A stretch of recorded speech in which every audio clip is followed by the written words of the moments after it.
done more damage than the fire. Still, it's enough for a fortnight shutdown. Not long enough, in my opinion. This dump's been in need of a good rinse. All right? Yeah.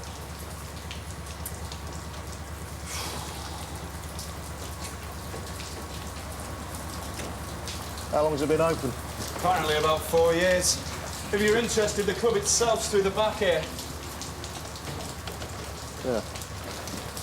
A big-seat video cinema with about half a dozen viewing rooms for private use. They've all got their own VCRs. Oh, very cosy. Yeah, right. Unfortunately, the fire didn't get them. Hold it. You all right? Yep. Fire started up in the reception, which is just through here. Complete write-off. The door leads into the alleyway there, and there's an office down in the basement just here.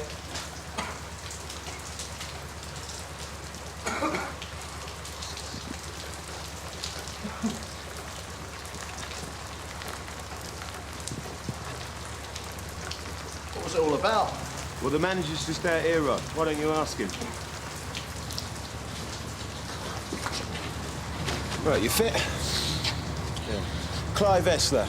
Offered to give him a lift to the A&E, but he said he'd drive himself as soon as you'd had a word. That's where he lives, and this is the address of the club owner, Roger South. There you go. When you're ready. See how 85 from 358. You want to help her?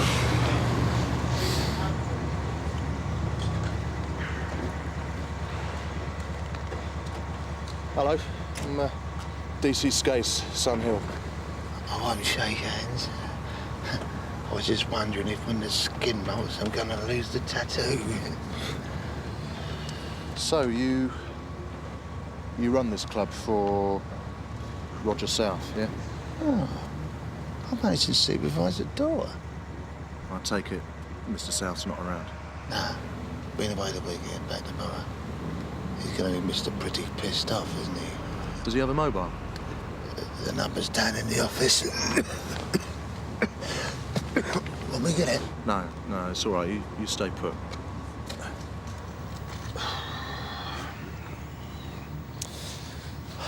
So what happened then? Eric Chable. He's a semi-reg. Smelt like he'd been on the optics. I told him he couldn't come in. I asked him to leave. He took the hump. And then what? About 9:15, I heard the door go, and there he was again. Splashing 4-star all over the place, shouting out what a bastard I am. I tried to get the can off him, but the dummy lit it anyway, and he went up too. I charged over and tried to stub him out. I saved his life, and it would have been nice. Did anyone see you win it, though? Nah. About customers? Nah. Been quiet all night. Right, OK, I'm going to head off. Do you want to lift anywhere? I'll take a slow poodle. The pain won't kick in for a few hours. Do you think you could get yourself down to the Nick in the morning? About 11 o'clock? For the award ceremony? No, statement. What was that then? Signed.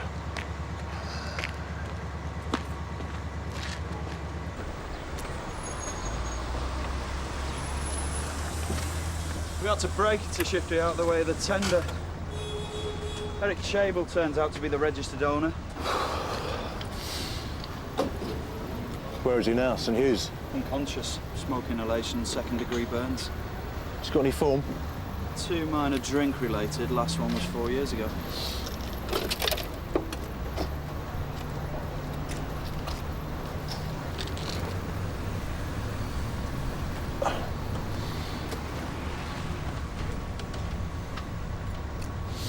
Ten to 1, it's not Wallace and Gromit.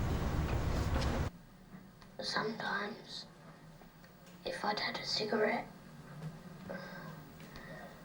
Jimmy said that I'd have to wash my mouth out with soap. So my mum and dad couldn't smell it on me. Then he said that It's okay. he'd had a cigarette as well, Yeah. and he needed to wash his clothes because he was coming round to see my mum.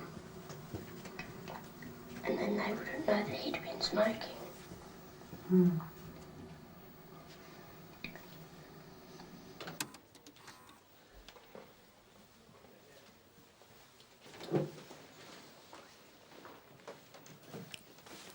The girl's name is Gail Werrell, and the interview is part of a 91 Child Protection Team investigation. The tape helped put away James Huey, her godfather. Godfather? Yeah, apparently he'd been grooming her to perform since the christening. And her father was brought in for nearly kicking him half to death. Must have been wearing the wrong type of shoes. So this cassette was found in the car, not on the premises. So somebody, possibly... Eric Chable. ...has been running off copies, one of which was found outside the Sex Cinema Club. Well, we haven't found any other copies, and we're not sure yet if the master's missing. Access to this cassette is pretty limited. Yeah. Well, the Child Protection Team aren't going to be too pleased. It runs right past their front door. And neither will Brownlow if the press get hold of it. Well, the CPT is the direct source for that tape. No idea what Chable was doing with it. Well, of course, there could be some perfectly innocent explanation.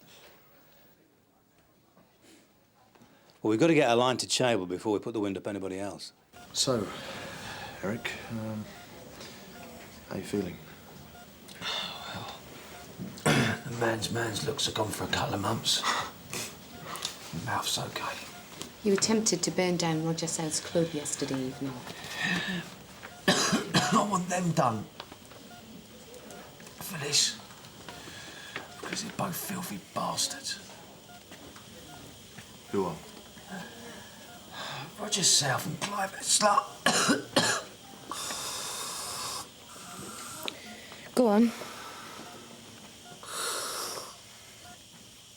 I saw two nonces watching one of your tapes at South's club. Gail's on it. 6 years younger, about 12 years old. I realised the Met's into a few burnies, but passing this stuff on. What? Someone at your firm's obviously at it. Otherwise, how did the club get hold of it? You recognise the girl on the cassette? You did find it then. She's living with me. Gail Werrell. She's supposed to be getting married in a month. Congratulations. Esler said you were a regular. An irregular. Gail knew about this, did she? She doesn't need to either. I know the form, love. One word of this to her, the coach's statement's out the window. Excuse me.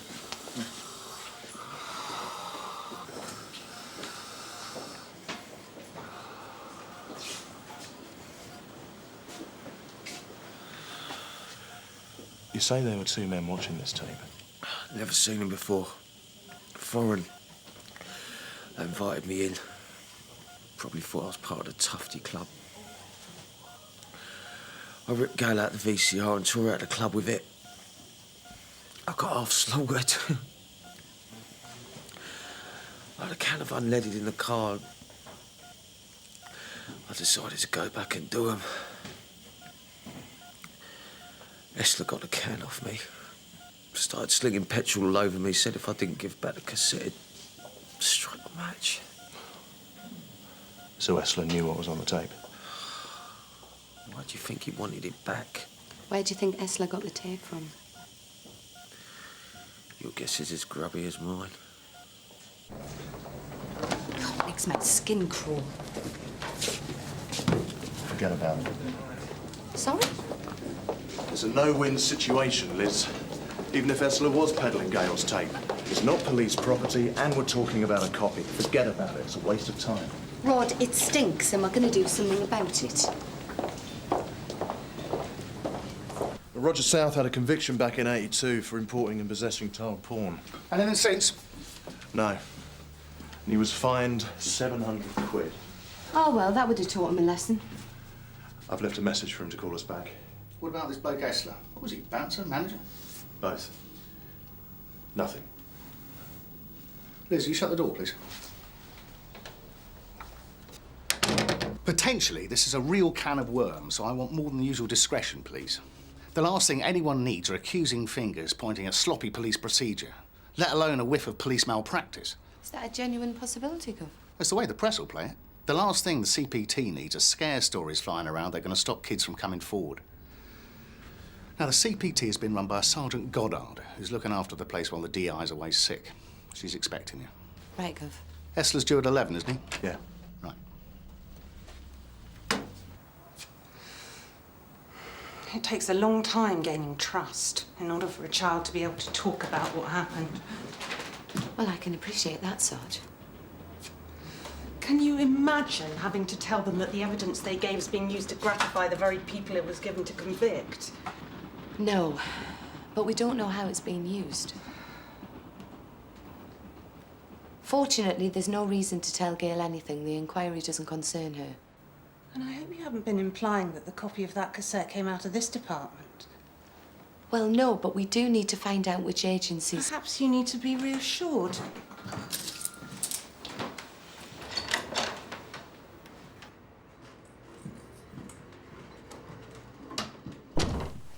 So you remember Gail's case, then? I remember all the cases.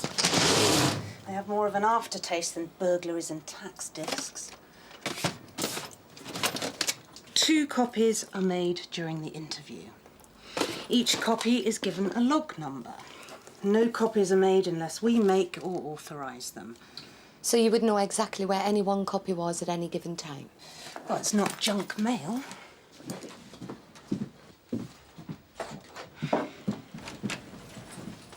What happens when a copy leaves the office? It's signed out.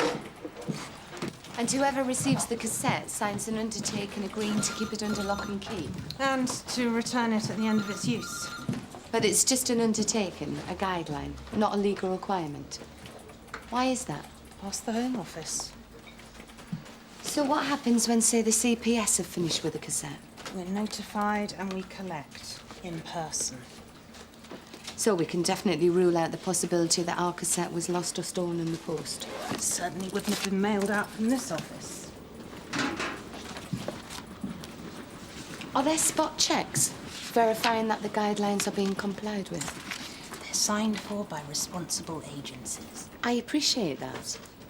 But the fact is, an unauthorised copy has been found. I'm aware of that. And somewhere along the line, it was made from a cassette that left this office. Copies of Gail's cassette were sent to the CPS, Social Services, and James Huey's solicitor. They were all returned at the end of the trial, 6 years ago.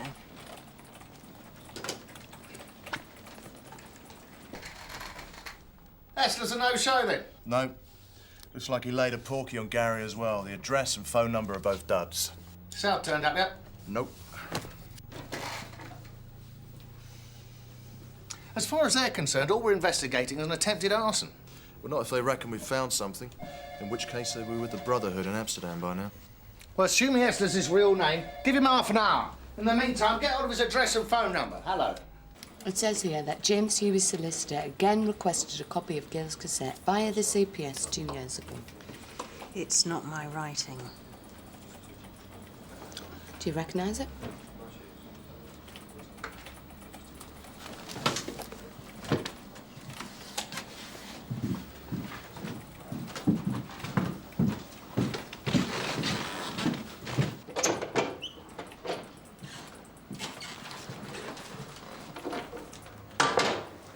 It's D.I. Nash's writing.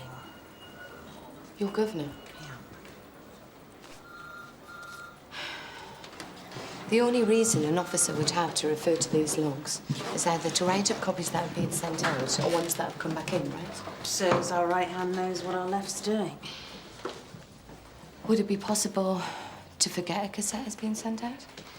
If a cassette doesn't come back directly after the trial, the CPS will send out a written request for its immediate return.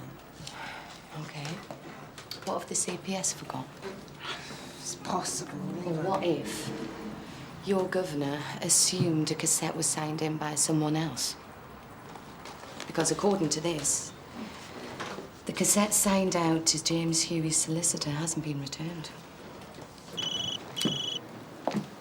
Broughton. Round the back of the market. OK, go. I'm wanted at the club. Oh, I thought we were going to the CPS.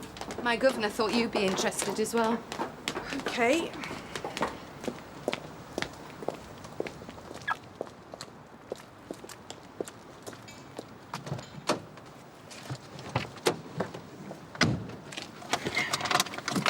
I'm assuming you don't.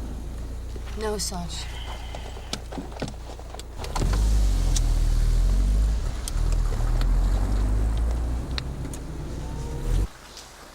The officer who signed the cassette out either forgot about it or assumed someone else logged it back in. Oh, great. I hope you're dear Nash, isn't it? Sir. I'm just going to talk to someone about this. Yes, sir.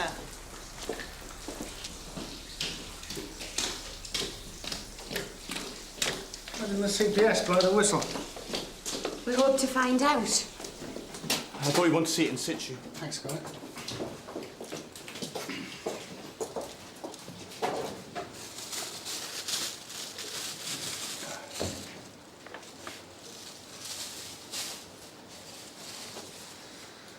Witness statements, transcripts.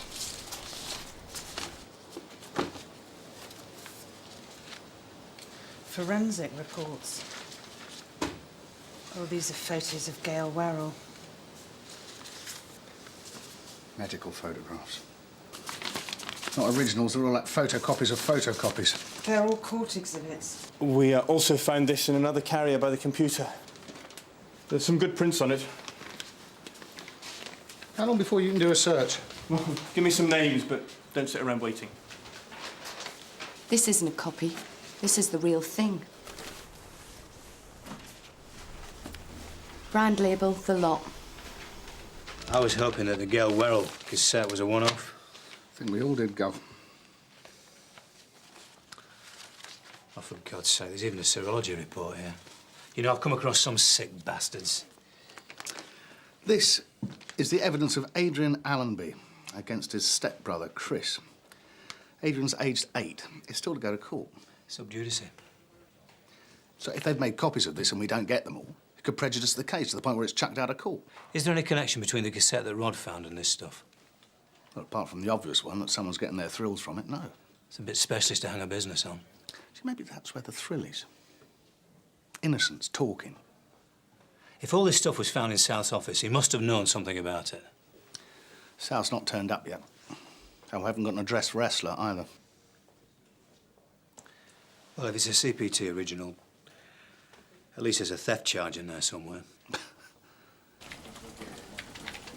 I can confirm that a letter requesting the return of Gail Werrell. Miss Werrell's cassette was issued to John Lavelock, Huey's solicitor, in July '96. Only 2 copies of the Allenby cassette were issued, to this lot and 3 weeks ago to Adrian Allenby's solicitor, John Lavelock. Who also defended James Huey.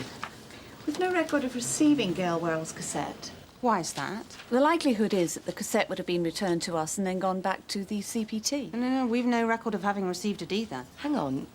You've got no record of the cassette coming back, yet you're sure it must have been returned to the CPT? It says here that we wrote a first letter to John Lavelock. There was no second letter sent, which implies there was no need. I'm assuming the first one did the trick. Assuming. Couldn't you simply have forgotten to follow it up? Not personally. You're meant to keep us informed. Surely the ideal is that we inform each other. So why don't you? I believe your department has records of these cassettes as well. I'm positive that if we'd received it here, it would have gone back to your office directly. But why isn't it entered in the log? I agree. An entry should have been made. Isn't that the point of having them? I can only apologise. Sometimes mistakes are made. All departments make them. Bearing that in mind, perhaps you could check your log. See what it says regarding Adrian Allenby.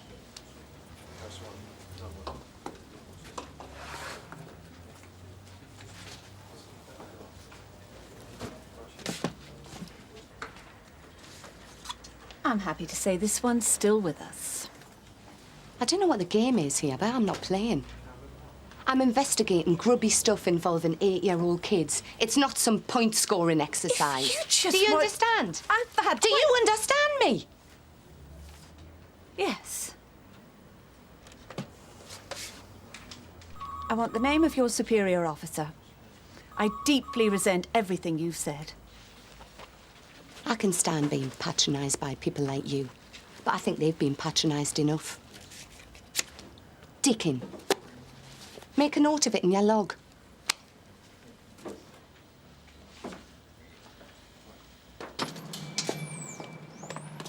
Liz!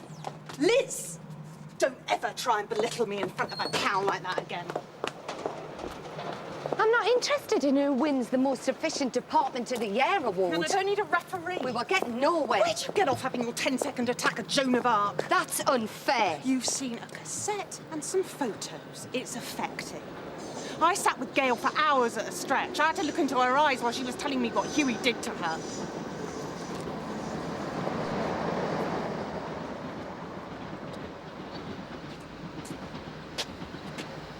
You interviewed Gail on the cassette. She probably still thinks of me as her big sister. Gail was the first child I interviewed. So tomorrow or the next day, while you're sorting out a brake light, just remember I'm still here wading through this stuff.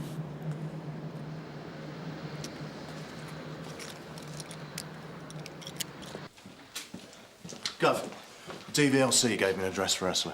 Well, don't just read it, Rod. Take Tom and go and find him. If I can get you both sorted out quickly, it'll leave me about 30 seconds for a crunchy. 4 years after James Huey's trial, you requested a copy of Gail Werrell's cassette from the CPS. Of course, yes. How is she? She had a very bad time here. As far as we know, fine. Could you tell us what happened to the cassette? Actually, I received one. I asked the CPS for a copy of the interview transcript. They sent both. Huey had called me and said he was considering an appeal. From prison? A personality disorder unit in Kent. Against my advice, the appeal. He'd already completed a third of his sentence. We simply forwarded on the disclosures. Isn't that dangerous, sending that kind of material into prison? If a prisoner wishes to conduct his own appeal, he's going to need to scrutinize the case against him. It's a legal entitlement. After his release, did he return the material? To the CPS, if he did, not to us. Have you any idea where James Huey is now? James Huey's dead. He hanged himself about 3 months after his release.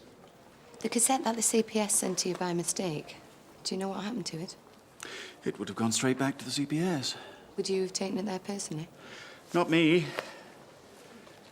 My legal assistant, Colin. Does he still work for you? Oh, yes. Colin Hatton. He handles all my mail. Detective Constable Skase. Does Clive Essler live here? You'd better come in, then. Just one, if you don't mind. Now, mind the steps, ducks.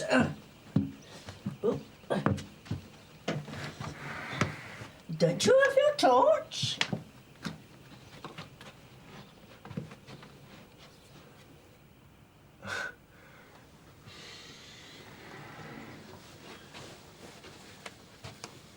Sunhill Police. Police, see? Oh, Rodney. You ought to be out solving murders, not reading people's meters. Is that what you want to see Clive about? What, is he in? I don't think he's out murdering anyone, if that's what you mean. Oh, get that kettle for me, ducks, would you please?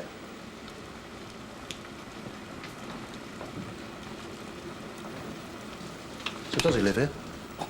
He hasn't lived here for 4 or 5 years.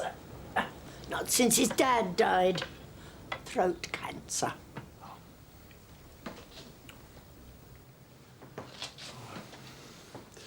Have you any idea where he lives now? Why do you want to see Clive? Oh, we just thought that he might live here, that's all.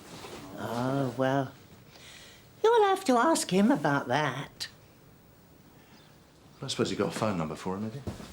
I can't afford a phone, let alone a number. I've got no one to talk to anyway.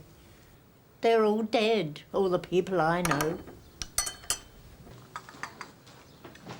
Oh, you're a good boy, Rod. Would your friend like one? Come on, Mrs. Esler. Where does Clive live? It's no good you sweet-talking me, Rod. I've no idea. All right. Well, thank you for your help. How have I helped you, Ducks?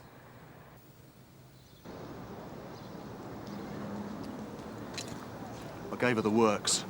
She still wouldn't crack. Esler's a bouncer, right? So? Town hall's just down the road. Yeah, so? Well, if he's legit, he'd have registered with the council. He might have supplied an address. Come on.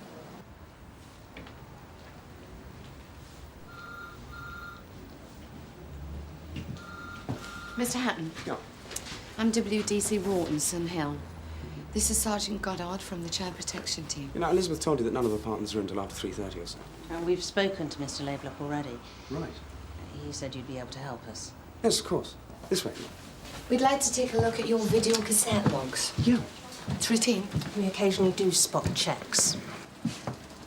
You worked here long? Yeah, nearly 2 years. As a clerk for Mr. Lavelock. As a legal assistant for the practice as well as Mr. Lavelock. There are 6 partners. Interesting work? Yeah. Yeah, very. Now, is there anything in particular? May I? Yeah.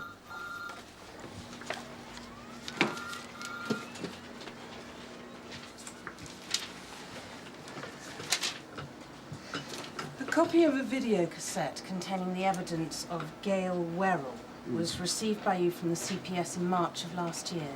Yeah. The log says it was returned a week later. Mm-hmm. Did you return it yourself? Well, the cassette was given to Mr. Lavelock in error. And you returned it? Yeah. The CPS have no record of the cassette having been returned. Ah, well, the CPS aren't the most organised government agency. I mean, perhaps someone there lost it, but I'm sure that wouldn't surprise you. CPS losing something. They sent a letter to Mr. Lavelock requesting its return the July after the cassette was issued. Well, that would have been, what, 4 months after I returned it? Well, I mean, that doesn't surprise me either.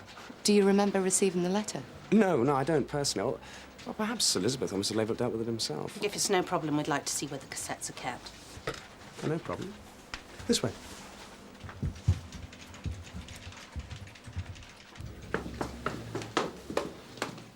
You're the only one who knows the combination? Yeah. You received a copy of the Adrian Allenby cassette 3 weeks ago. The Adrian Allenby cassette? Yes, could you show it to us?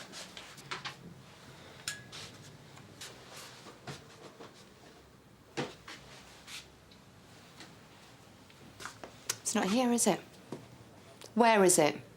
It's at my apartment. I am so sorry. I completely forgot. Really?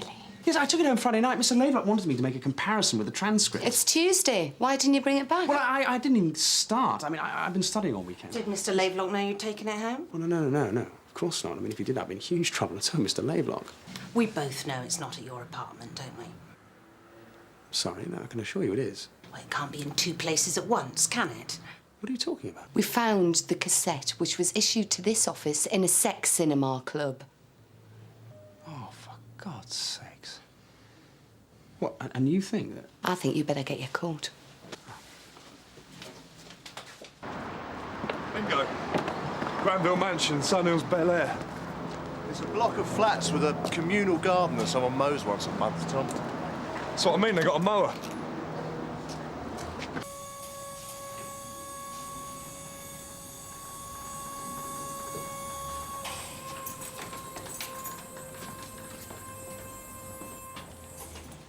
In here.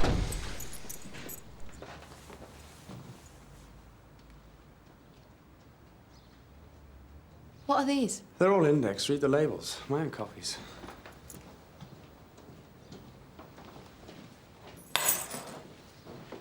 You didn't tell us you copied everything you brought back from the office? Not everything. If it's a case I'm interested in, I told you I'm hoping to become a solicitor. Now, I realise it was an indiscretion to have brought this material home, but as far as I'm aware, I haven't committed a criminal offence. You have been studying, haven't you? You seem to have made your mind up about me since you first saw me.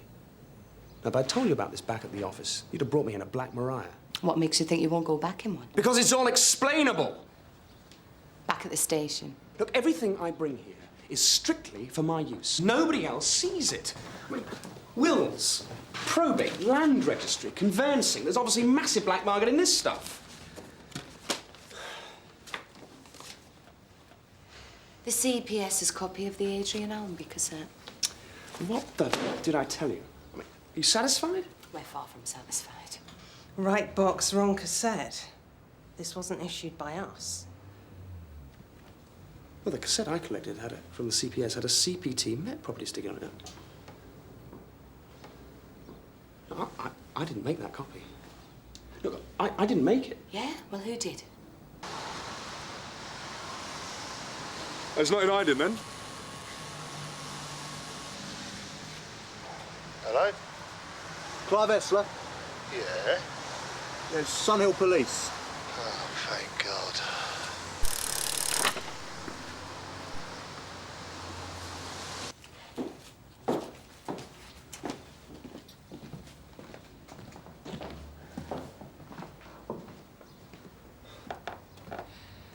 Liz!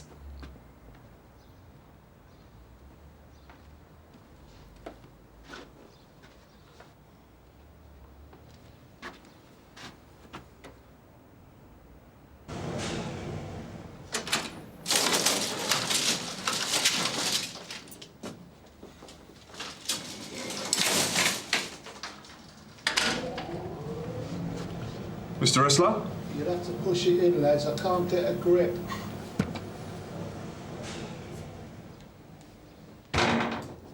You gave us the wrong address, Clive. Not exactly the wrong address, an old one.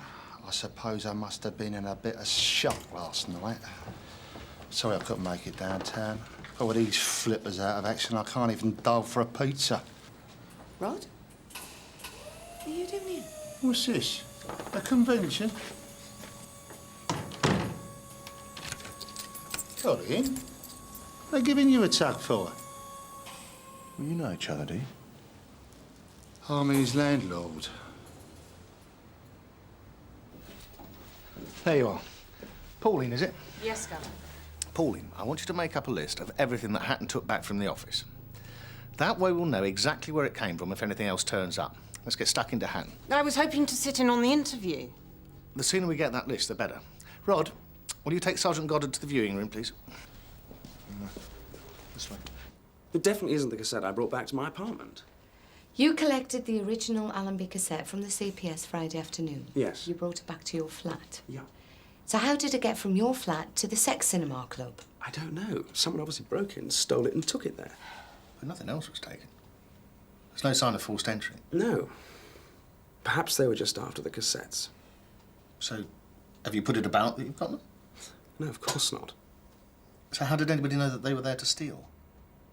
I mean, why would anyone come into your flat, make a copy of the tape, leave the copy, and take the original? Why would I?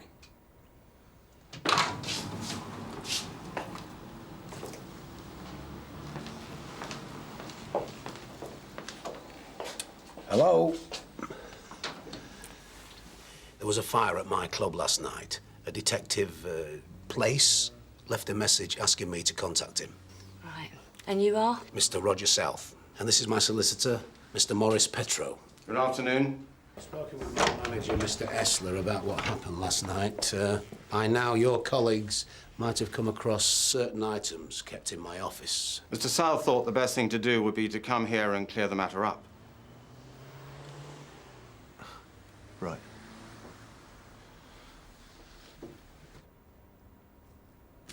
The copy of Gail Werrell's cassette the CPS sent you by mistake.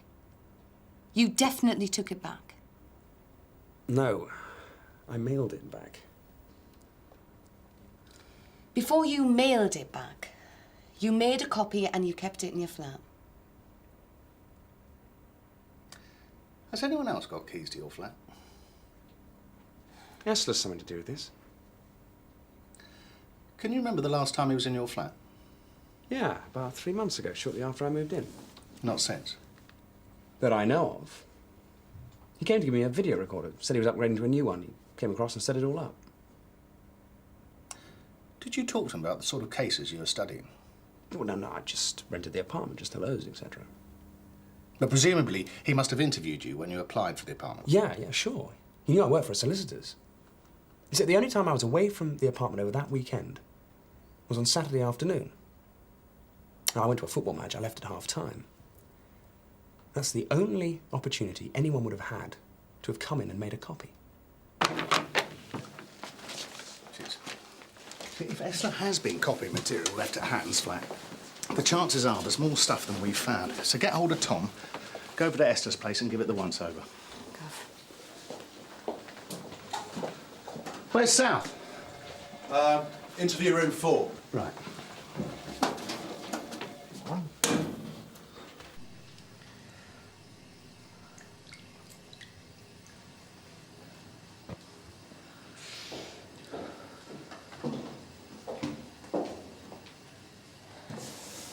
Looks like Essler might have been using Hatton's flat to make the copies. That's something. Listen, I'm sorry you got sidelined, but he's my governor. Liz, I better get back. There are about 24 tapes.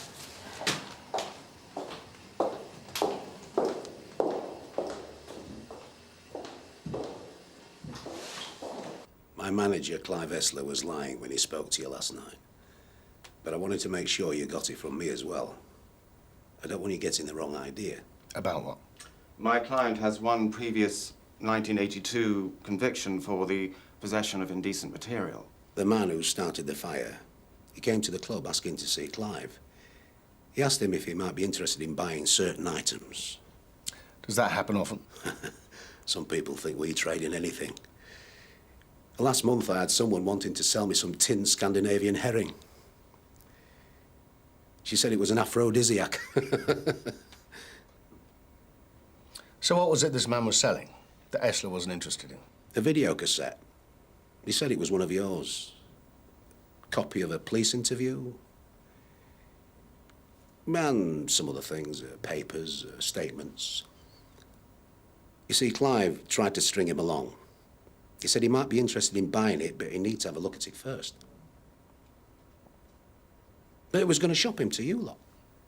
So why didn't he? That's when the fight started. Well, Clive will have to give you the nuts and bolts of it.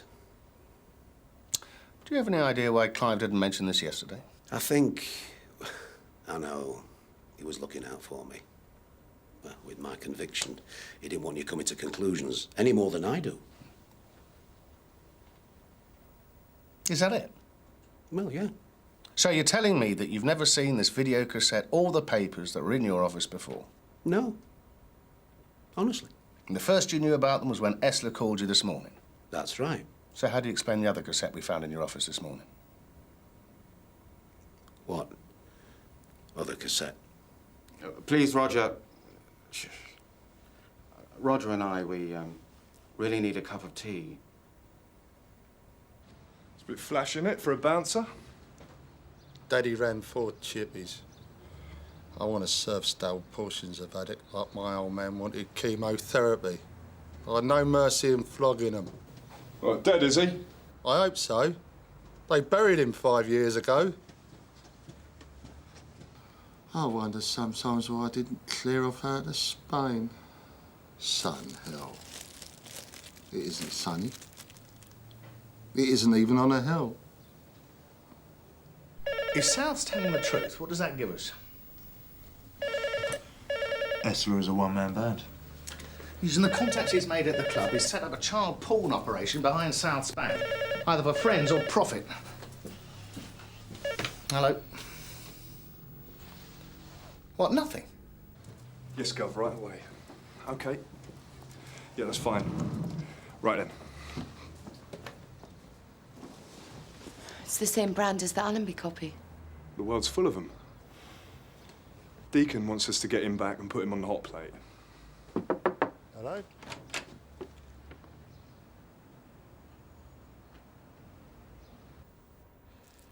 If Chable's saying he saw two dirty old men watching it, he's lying. He came to the club to sell it to me. Why would Chable try and sell you intimate photos and a police video of his girlfriend? You're having me on? That's why he was angry, because he saw those two men watching it. No one was watching it. He's obviously a pervert. Perhaps he got it off her. Oh, that's really likely, isn't it?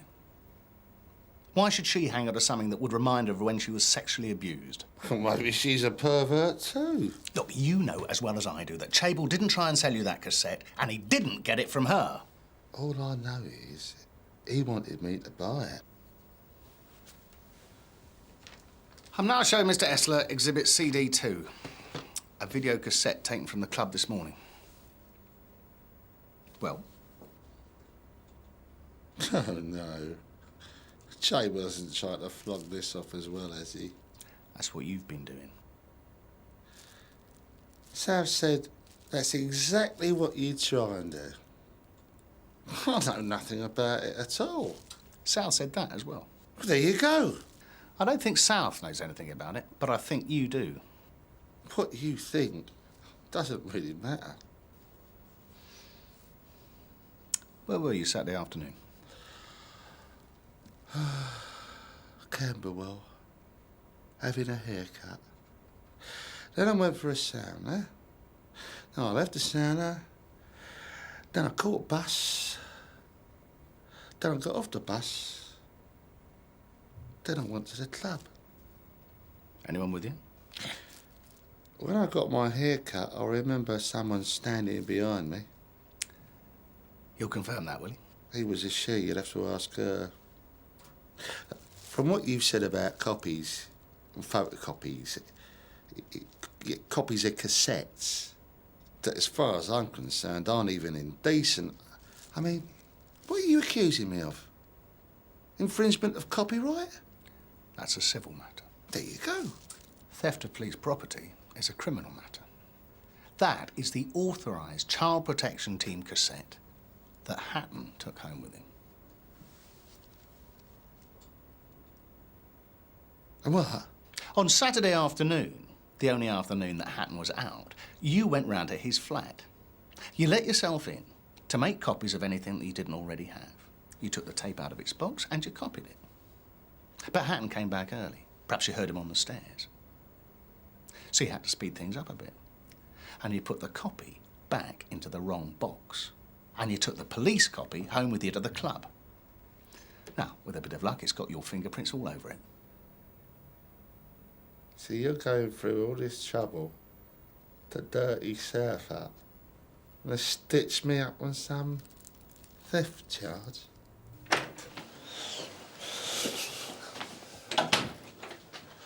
Walk-in theft. What's that? $2.99 fine? It's not enough. You've been summoned by South's brief, Gov.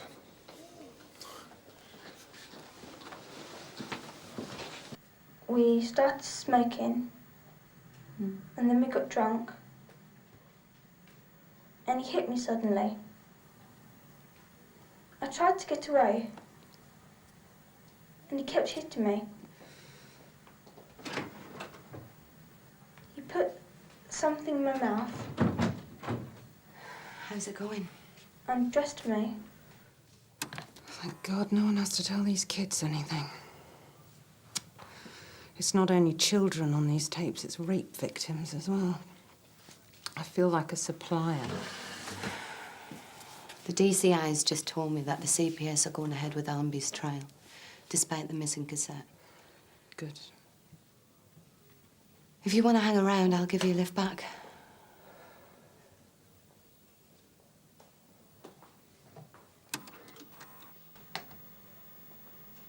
He washed me in the big bath because he said I was a filthy little thing. You see, I knew about the Gale thingy cassette. Clivey thought I'd see a sideline in it. He brought it into the club about a month ago with all the other paperwork. He told me he got it from someone who could get his hands on all kinds of stuff. I told him when he first brought it in to take the horrible stuff away. He said he had. When I phoned him last night, he told me it was still in the office. And you thought there was a good chance we'd find it? So you lied to us and went along with Esler's story? Well, I mean, we both had a pretty good idea how you lot had add up 2 and 2 if you found the cassette. Well, it's only natural, I suppose. But that was 16 years ago. What about the other cassette? He didn't tell me anything about it. And he was obviously hoping you wouldn't find that either.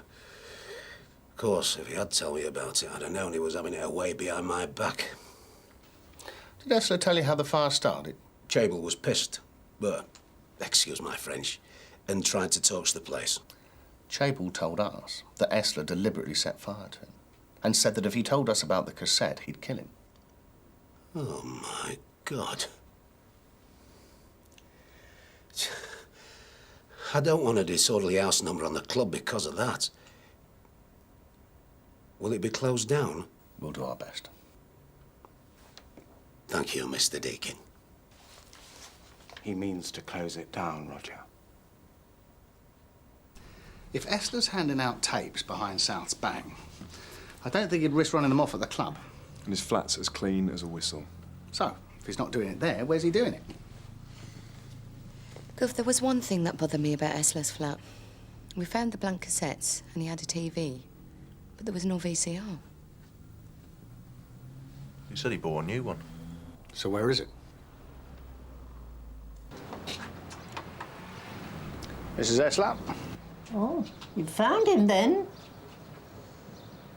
Hello, Clivey.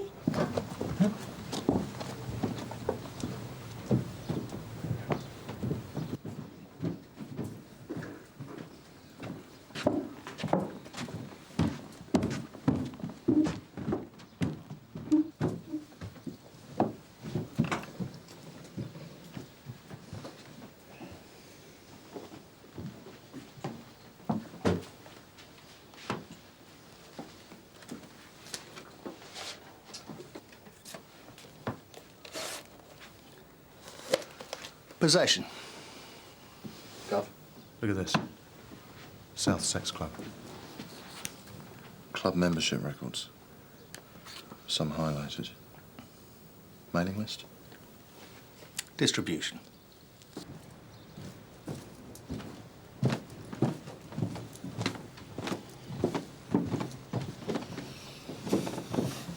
Personally, I blame the parents. We need to take some items from your son's room, Mrs. Esler. DC Scase here will wait until the other officers arrive.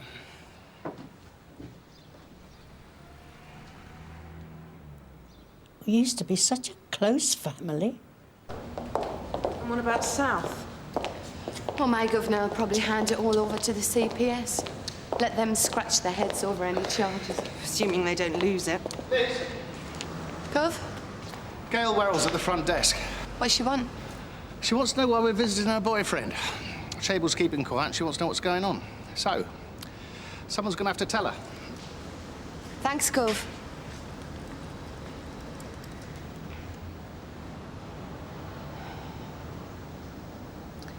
Why not let someone else be big sister for a change?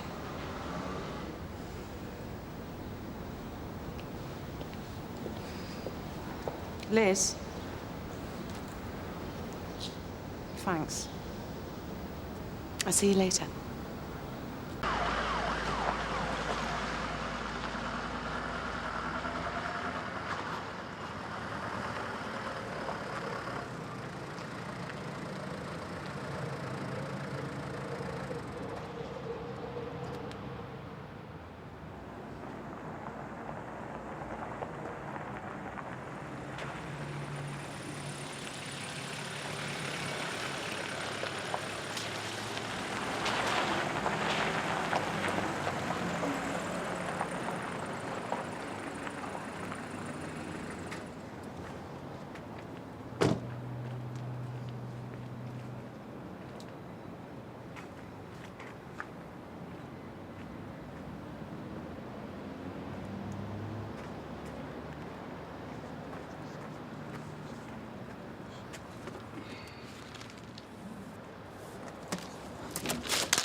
Sorry, Sarge.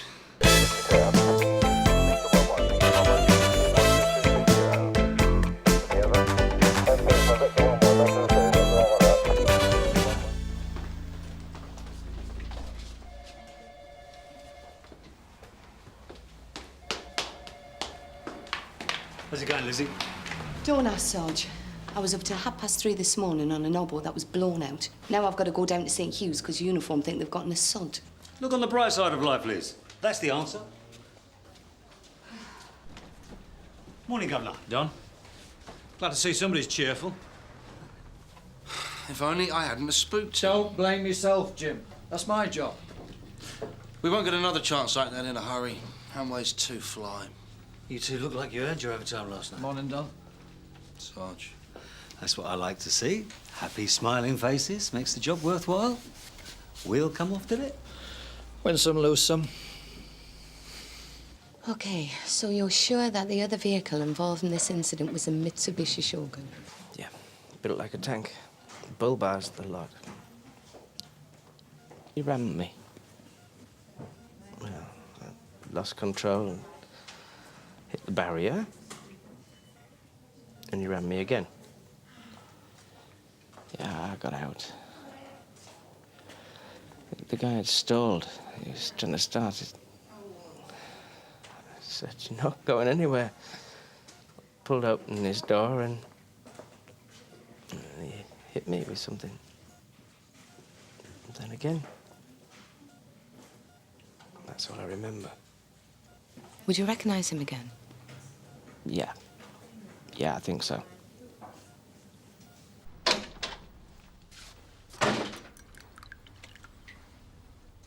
You look like you need a drink, John. Coffee? Cheers, Don. Bad news. Do you know Tommy Vale? Yeah, you got him in court soon, haven't you? Yeah, 2 days' time. He would have been remanded in custody if I'd have had my way. But he sold a sob story to Mary Poppins on the bench. Well, you think he's at it again? Yeah. He's going down and he knows it. And my information is he's going to do a job to tide himself over. Now, I had the troops up behind him. The governor says I've got to call off the surveillance. Well, because Geoffrey Daly's made such a big hole in the budget. Yeah, without a result to show. Well, we're all going to have to trim our sails a bit, thanks to Jeff. What you going to do about Vale? Well, I'm just going to squeeze my snout a bit harder, because I'm having Vale one way or another. You ready to roll, Gov? Yeah, see you in the yard, 2 minutes. Don't let the bastards get you down, mate.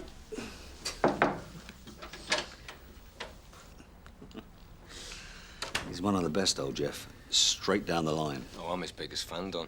Second only to you. Yeah, but the thing is, it's horses for courses, isn't it? I mean, Geoffrey was off the streets for a long time, you know. Yeah, all those years in training school. Yes, but if you're going up against professional villains, you need more than a flip chart and a felt-tip pen, don't you? We are charging Judd with theft and handling, so there is a result. You could have charged and pulled him days ago. I told the DCI that you had to keep up behind Judd so you could pull Hanway red-handed. I've got to defend our targeting of Hanway. He's established himself as a very active fence on this ground. Yes, and as of this moment, he's still a very active fence on this ground, and we have got a reduced budget.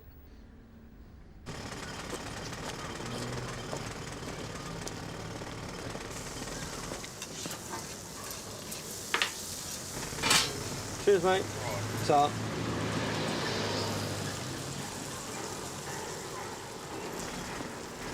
Hello, Barry. Oh, morning, gents. What can I do you for? Hot dog, burger, coffee? We want what's in your head, Barry, not what's under your fingernails. Bloody buy something, you know, round here. I'll get smacked for talking to you. All right, then, give us a burger. We're not getting much work out of you lately, Barry. I don't hear a lot.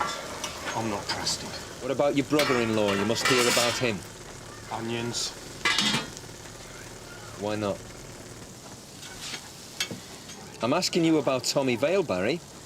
We're not close, me and Tommy. He's going away and he knows it. Now, you told me he was going to do a job to tide him over. Yeah, well, all you got to do is watch him, innit? You don't have to involve me. I'm not in a position to watch him anymore, Barry. I need more. Tommy's been looking at me a bit hooky lately. He might have seen me with you. Eat that. Oh, blimey. That's an order.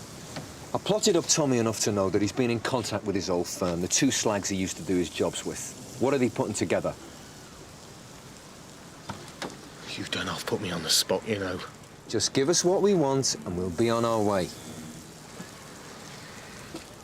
Barry? They're going to do the cash tills at the Bean Road supermarket. A quick in and out. Armed? Not weapons. Iron bars, wooden clubs, stuff like that. When? When? End of the afternoon. Good lad. If we get a result, you're going to be up for a bonus. Come on, Tom. You're not paid to enjoy yourself. Sarge, I think we're back in the game with Hanway. How? I just spoke to the victim of an assault. He reckons his car was rammed by another vehicle, and then he was hit around the head and the face with a blunt instrument. Where does Hanway come into it? The vehicle was a Shogun. The assailant sounds like Hanway. The assault took place in Askell Avenue just after 3 this morning, soon after we spooked Hanway in the car park. 2 streets away. I like it. I know it's not handling, Sarge, but... I don't care what sends him down, as long as something does.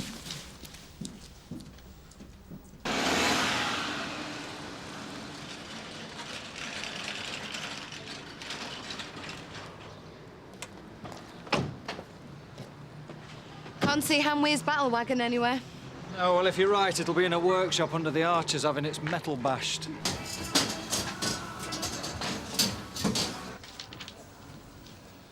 Mr. Hanway. Mr. Daly, Miss Rawton, I don't need to tell you I have a business to run. What is it this time? You're the registered keeper of a Mitsubishi Shogun, registration number P710XTH. Oh, I thought you were interested in stolen goods. I got that motor brand new from a main dealer. Where is it? It's in the loading bay. I don't keep it in the car park. Some of my customers are low-life, you know. That figures. Can we see the vehicle? Why? We believe it was involved in an incident with another vehicle at the scene of a very serious assault. Oh, leave that out. No way. Still like to see it. There you go.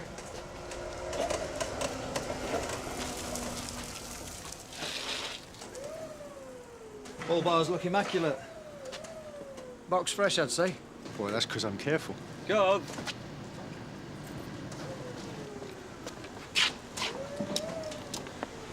Tell us what you were doing in the early hours of this morning. I can, but I don't think I'll answer any questions without my lawyer present. You've been giving me grief about stolen property, and you can't prove that. Now you're getting desperate. You're coming out with a load of old toffee about some assault. I'm not playing your game. We could continue this down the station. It's not convenient right now. I could fit you in tomorrow, say 10:15. I'd prefer it earlier. No can do. Is that it then? For the moment. Just whistling in the dark, weren't you? See you in the morning.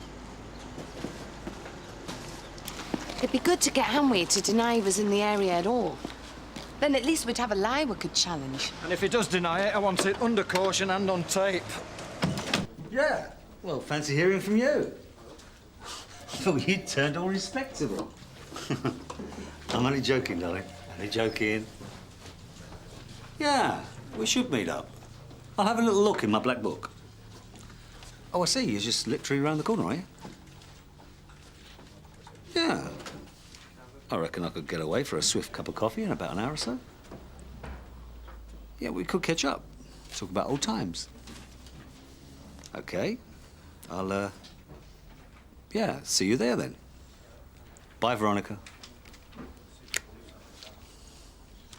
You sure Tommy Vale doesn't know either of you?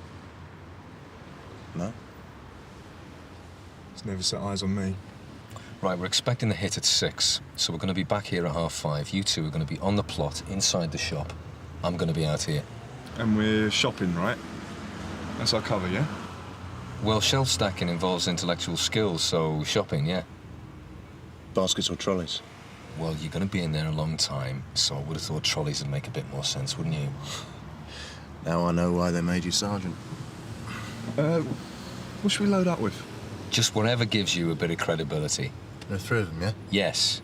And they're coming in with iron bars and lumps of wood? That's our information, yes. Right. I'm going to load up with disposable nappies. Thanks for the input, Rod. Let's get back to the next, shall we? All right, Sarge.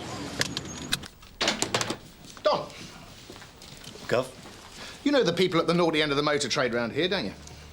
Oh, yeah, on behalf of the job, I suppose I do. Right, if you'd bent your car in moody circumstances, you need a panel beaten or a replacement part, you'd know who to go to, wouldn't you? Yeah, the whole point about the people I could go to is that they keep stum about it, especially from old Bill. But I could put the word around. What kind of damage we're talking about? We're talking about work the suspect could have done himself, Gov. But he'd still need a replacement part, wouldn't he? His whole business is based on bent gear from illicit sources. Now, I'd rather not have the details of this case discussed in insecure circumstances. Jeff, could you just run that past me again slowly? I'm talking about Don's dodgy mates in the motor trade, that's all. I'd rather this whole business was left in the hands of those people who need to know. Well, that is me and my investigating team. Yeah, well, that suits me. I'm snowed under as it is, Gov. Don't need the aggravation. I'll keep my nose out of Jeff's business if he keeps his out of mine. Look, this is a criminal investigation department. You're not a bunch of hairdressers with PMT. So just behave accordingly. Is that understood? Message received, Gov.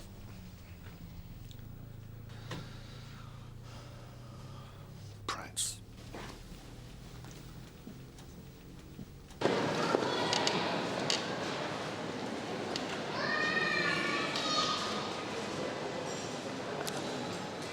Hiya, darling. You're looking good, Veronica. You are looking good. And you, Don. You don't change a bit. Well, why mess with a winning formula? So, how's life been treating you? Oh, I've had my ups and downs, but I'm a survivor, Don, you know me. Absolutely. Are you still with that, what's his name guy? The one who used to import fancy goods? What, Armando? Yeah. No, we went our separate ways. But it contributed to our personal growth, and we both came out of it the other side. Fine. I'm in a new relationship now. Oh, good, good. So, you're settled then? Well, he's tied at the moment, so we're not exactly an item in the true sense of the word, and there comes a point where you can't be over picky. So, you just thought that you'd give me a bell, right? Or was there a little bit more to it than that? You're always looking for a catch, aren't you? That's why I'm still going. In the old days, we did each other a few good turns. As if I could forget. No, I don't mean that. If I had useful information, I used to let you in on it, and if you knew something that would keep me out of trouble, then... Yeah, well, these days we have to be very careful, Veronica. I mean, if you wanted to give me information on a regular basis, for reward, then you'd have to be registered, you see. And we couldn't meet one-to-one like this. You'd have to have a co-handler. A co-handler? Yes. No, that's not my scene, Don. Not even when I was young and foolish. Well, those are the rules now. You never used to be so fussy about obeying the rules. Still, there's no reason why we can't meet socially one-to-one, is there? Oh, no, at all. Oh, well, I'll give you my number.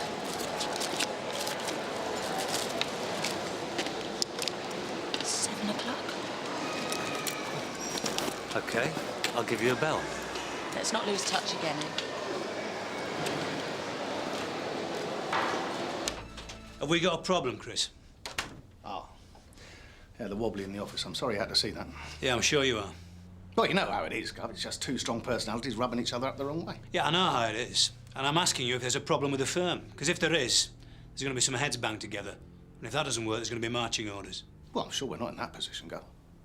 Now, Jeff Daly and Don Beech are perfectly good DSs in their own right. Well, Jeff Daly's very reliable, strong on procedure, immaculate paperwork. Well, I hope that's true for us all. Well, I agree, Gov. I mean, Jeff's an example to us all. But there's that extra ingredient, you know, flair, where he's not so strong, and that's where Don scores. He gets the parts that others can't reach.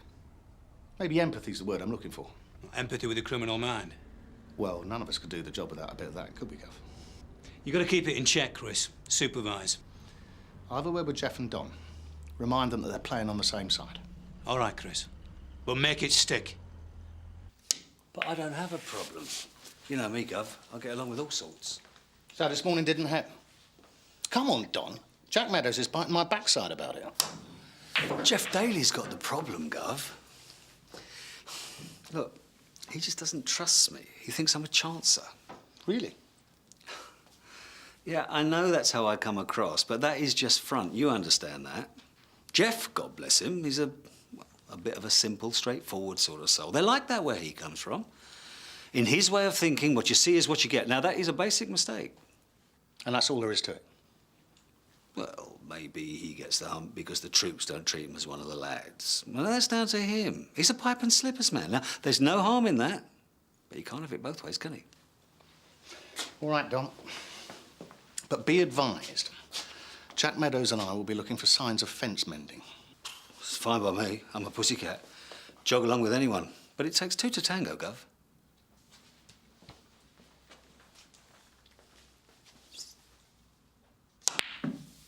I don't want the firm split up because of a personality clash, Jeff. I don't see things in terms of personality, Gov. Everybody's doing the job, that's all I ask. Do you think there's someone not doing their job? I'm not in the business of speculation. If I see bad practice, I act accordingly. Well, no one can argue with that, Jeff. But there's more to the job than just the work in hand, isn't there?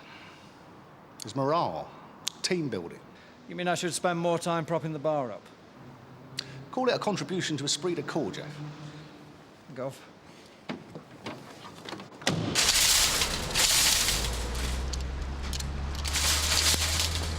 That's right, son. Brute force and ignorance. Never fails, does it?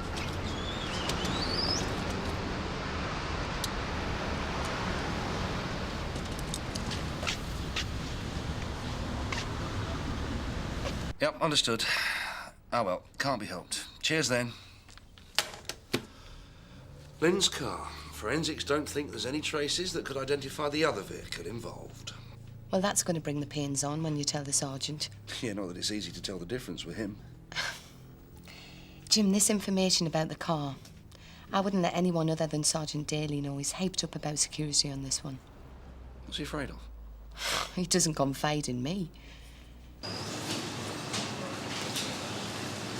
Here, you've got young eyes. Can you read this? Yeah, no problem. Well, what's it say then? 400 grams. What's that in old money? Yeah. Hello? Tom. My grandson's got one of there. Say again? He has it for his business. He's a plumber. Shush, will you please shush? Vale and his heavies are on the plot. Don't show out. Right, understood. It's going off.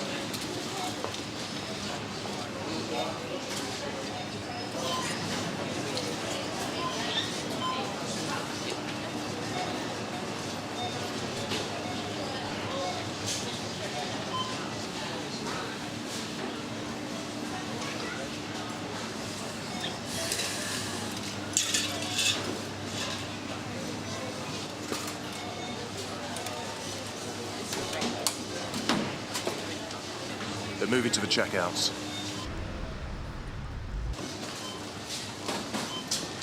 Chris!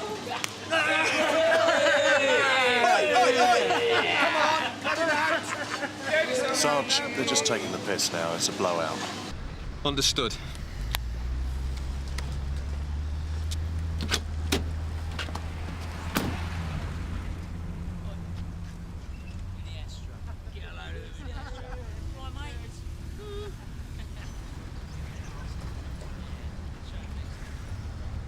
What do you rang to Linda as a witness then, Liz?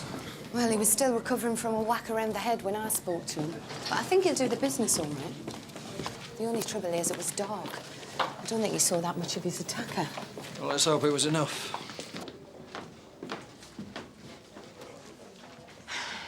Well, he was there this morning. He didn't look like he fancied a stroll. Excuse me. I'm DS Daly. This is WDC Rowan. We're looking for Keith Lind. Oh, Keith's in surgery, I'm afraid. What? But he told me the doctor had finished with him. Well, they were satisfied there were no serious head injuries, but we were waiting for the ophthalmic consultant's opinion. Keith has very poor sight in his right eye, and the left was injured in the incident this morning. They're working on it now.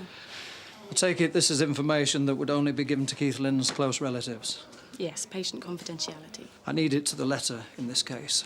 No information to telephone callers. If they say they're family, ring them back on a number that you know is genuine. It is important. Yeah, all right.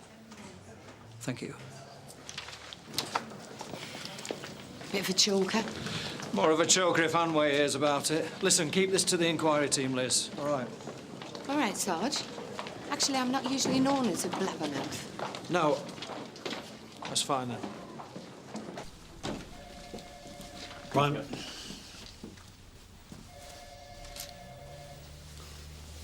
No home to go to, Jeff? I'll be a couple of hours finishing this lot off. Fancy joining me down the pub for a drink later? No, I don't want to be late. I'm not proposing an orgy, Jeff. Just a swift half down the pub. If you feel anxious about it, you can always draw protective equipment from the canteen. You what? A long spoon for supping with the devil. OK. You're on. After all, who have we got to open our hearts to but each other, eh?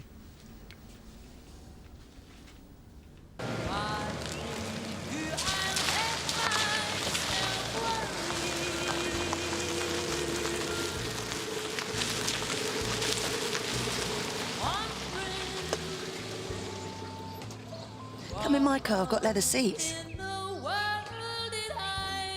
You're a control freak, that's what you are. Yeah, well, I can live with that.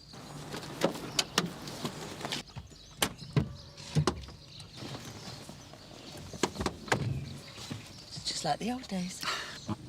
Except we were usually in the back.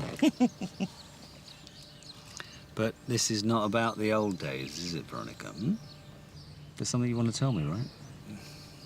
Well, actually, there's something I want you to tell me. What's that supposed to mean? Well, in the old days, if there was a nice little earner on the side, you were usually up for it, weren't you?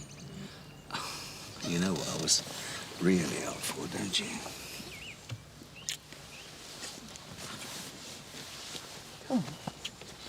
Don? Who set this up? I don't know CIB? I don't know what you're talking about. Complaints Department. Get off! What are you looking for? A what? Well, you won't bloody find one. All right. Look, I'm sorry, Veronica, OK? But this is a dangerous game you're getting into here. Yeah, well, you can say that again. So you haven't been approached to set me up? How can you ask me that? Well, we both had worse things said about us. It comes with the territory. Yeah, I suppose so. All right. Let's try and pick the bones out of this, shall we? Is this favour for you, or are you fronting for someone else? Well, it's not for me. It's for Clive Hanway. So he wants police information, and he's willing to pay for it? Yeah. But you didn't give him my name, did you? Veronica! I had to. Why, for God's sake? Because he shares my bed. Because he pays my rent and because I owe him loads of dosh. But mainly because it's the only way I could stop him hitting me. Anyway, it's true. You used to do people favours when I knew you. That's a long way from being the point, isn't it?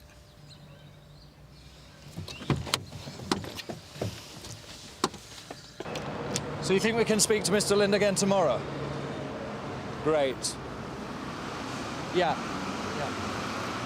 Any idea how much of his site's going to be recovered? No. No, it's too early. Yeah, I understand. OK, thanks. So what exactly does this bloke want? He says your lot are after him for an assault. Yeah, but what can I do? It's not even my case. He doesn't want you to do anything. He just wants to know the strength of the case against him. Is that all? Well, he says the DS Daly's after him. Ah, well, then he can join the club. Daly's got me down as a right cowboy. If I poke my nose in, Daly won't stand for it. Well, if you're saying no, you're saying no. Well, I'm not exactly saying no. What's he putting on the table? Well, 1,000 up front as a taster, and then another 2 when you tell him what the situation is. Look, you don't have to deal with Clive at all. It can all run through me. Oh, I do have to deal with Clive, eyeball to eyeball. Otherwise, there is no deal. Whatever you say. Will you really do this? Well, I'll suss it out. No promises. I don't know how to thank you. You've got a short memory.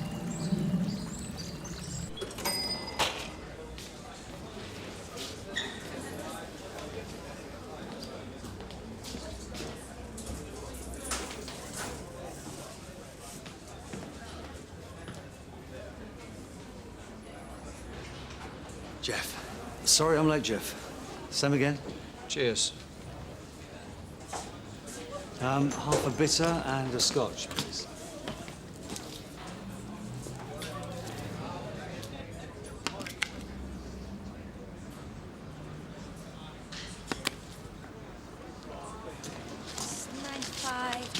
Keep the change. There you go, Jeff.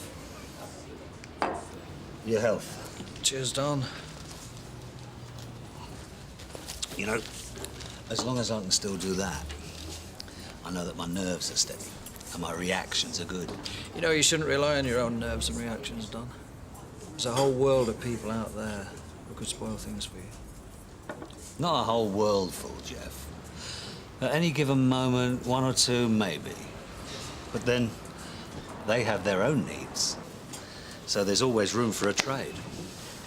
Of course, you don't think there's anybody can't be squared up. Look, I'm not talking about dropsy here, Jeff. I know there's an awful lot of people wouldn't touch it. But there are other ways into a man's good books, you know. Such as? Well, let's say, for instance, that you, had a villain in your sights and he was always just that one step ahead of you. Go on. Well, for the sake of argument, I might be able to set him up for you red-handed. Now, if I did that for you, it should mean that we were all square, no? You wouldn't be doing me a favour, Don. You're just doing your duty. So you wouldn't feel at all obligated? Not even to give me benefit of the doubt? No way. Now, this is where it gets really tricky. I tell you what, you have a go. If you do it first time, I'll give you something you'll really appreciate and you won't owe me a thing. Don, I'm not a gambling man. Go on, give it a go.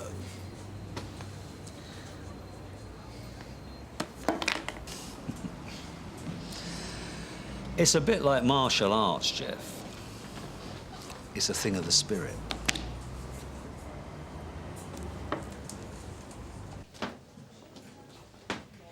Hello, Keith.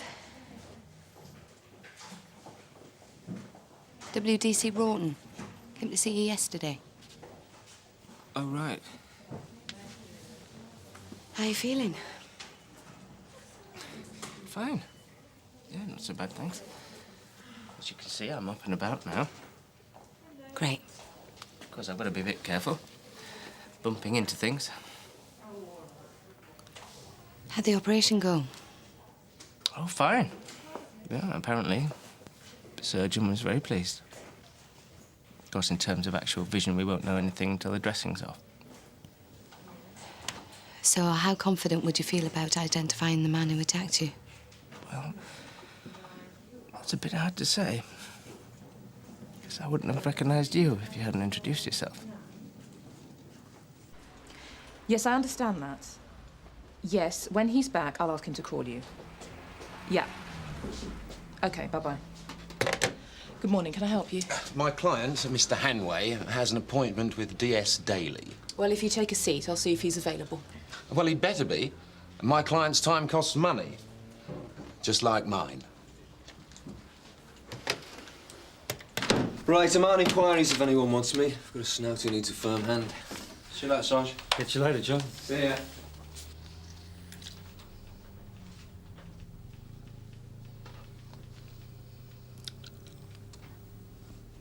Making progress, Jim? Sarge? The assault. Touch of the old road rage, was it? Who said that? Oh, Liz Rawton was telling Jeff Daly. Oh. Well, I never said anything, as long as we're clear about that. All right. Get back in your pram. Daly wants this one done on a need-to-know basis, that's all. No skin off my nose, old son. I was just making polite conversation here. But, you know, you might want to pause for thought before you get snotty with your old sergeant who's only ever looked out for your welfare and watched your back. You never know when you might want him on your side again. Where were you at 3 o'clock yesterday morning? On my way home. Passing through Sunnyhill, as a matter of fact. On your way home from where? A social engagement. Like having been with a girlfriend, I was on the way home to the wife. Oh, I hope you're not shocked. I know these things don't go on in the police. On your way through Sun Hill, did you go through Askell Avenue? Probably did. Unless I took the rat run through the estate to cut the corner off. I can't remember. Did anything happen on your journey through Sun Hill? Like what? Did you speak to the driver of another vehicle? No. Oh, hang about. I tell a lie. Yeah, I stopped at the Antrim Green car park. To tell you the truth, I was bursting for a Jimmy Riddle. Said hello to a man who was kipping in his van. Then I took off, smartish, before I could relieve myself. Why? Well, I thought I heard people creeping about. Could have been all sorts of pervy bastards, couldn't it?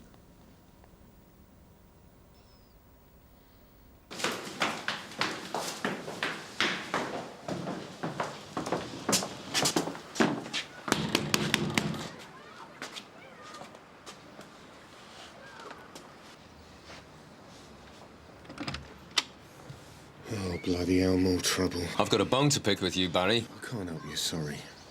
Hang about. You had me wasting my time yesterday afternoon. I want a word about that. I got it wrong, didn't I? Well, you got something wrong. Who did that to you? Forget it. It was Tommy Vale, wasn't it? Nothing to say. He found out we'd been to see you, then he slapped you around the face until you told him what you told us. That's right, isn't it? That's why he called the job off. No comment. You're a registered snout, Barry. I expect a service out of you. I'm jacking it in. Hang on. I can see you're right. I'll sort Tommy Vale out. It's over, bye. Right, I'm gonna have a word with Tommy Vale. Nice cup of black coffee, please, Rachel. Wonderway.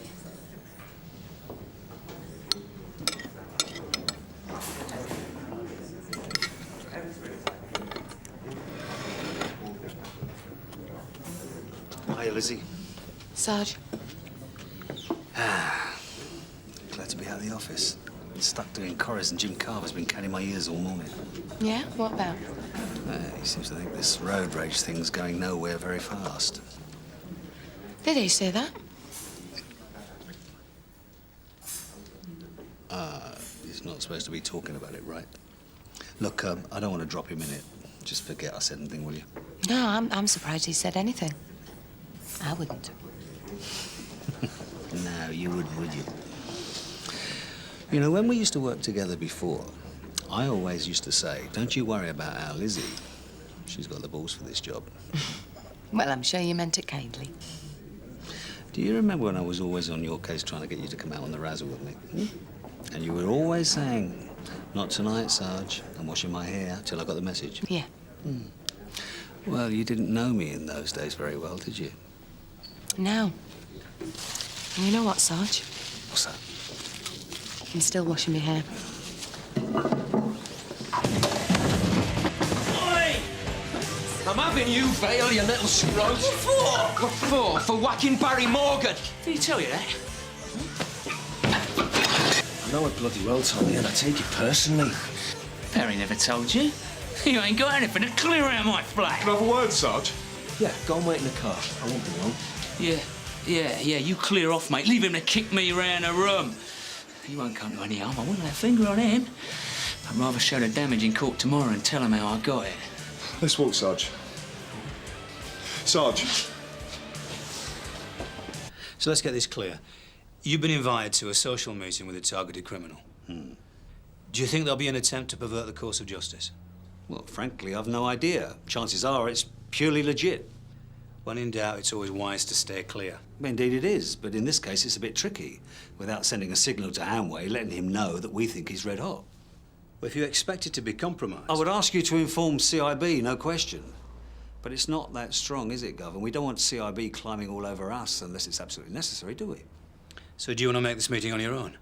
Well, I thought I'd go in there with a tape recorder, watch my back. I think you need more than that to watch your back. You take someone with you. Well, that might be a bit awkward, Gov. Better than looking bent, Dom. Absolutely. Well, Jim Carver's a good lad. He's always reliable in a crisis. And I think we're looking at a potentially delicate area here, Don. So I think you need to take somebody with a bit more seniority than Jim. Well, Jeff Daly's known to the target, Gov.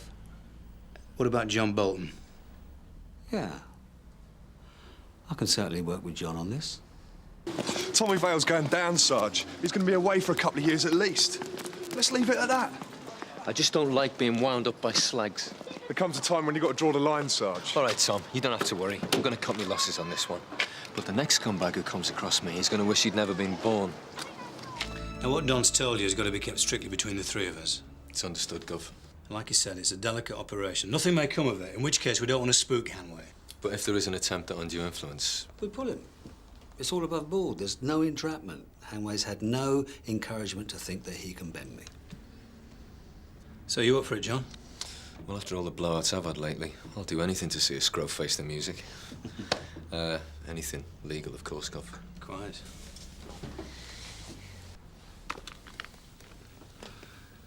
I've lost Hanway, Liz. Maybe Lind will recover enough of his sight to give us an ID. It'll be a long time after the incident. And like you said, he probably didn't get a very good look at his attacker in the first place. Like they say, he'll come again, they always do. But when he does, he'll probably be someone else's body. And I want him. This has got personal. OK, I'll listen to what your man Clive has to say, Veronica, but I've got to tell you, I'll be sticking my neck way out here. Oh, I do appreciate it, Don. And I'll be looking to protect my arse the best way I can. So there are conditions. Because if it all goes boss-eyed, I'm not going to be standing there holding a great big fat envelope in my hand. Well, I can handle the cash for you, like in the old days. Forget about the old days, Veronica. You're on his side. I want a bagman who is on my side. Yeah, well, I don't think Clive will wear that. Yeah, well, don't forget it. It's a deal breaker. Either my bagman's there holding the money, or there is no meeting. Well, I'll ask him. No. Tell him. Who is this bloke? His name's Johnny. He's a Scouser. He's a bit of a nutter, but he owes me. Got him off a wounding charge. Well, I'll tell him that's just how it has to be. Good girl. Now, there is just one more condition that applies to you. What? Look absolutely gorgeous, but keep your mouth shut. Look, I'm going to be in a negotiating situation here, and quite frankly, it won't help me if you're telling the whole world what a big bad boy I used to be. All right? I wouldn't say anything that'd harm you. I know you wouldn't mean to, Sunshine, but I'm selling off my integrity here. I don't need my position undermined, all right? Believe me, for both our sakes, be the hostess with the mostess. Not the front ender that's put the deal together. Whatever you say. Good girl.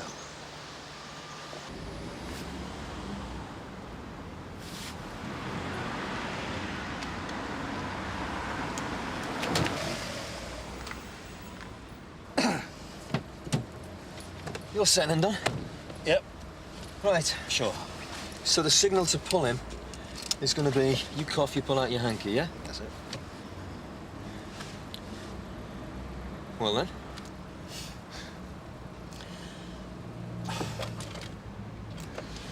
Look, John, there's something you ought to know that we didn't talk about at the briefing with Meadows.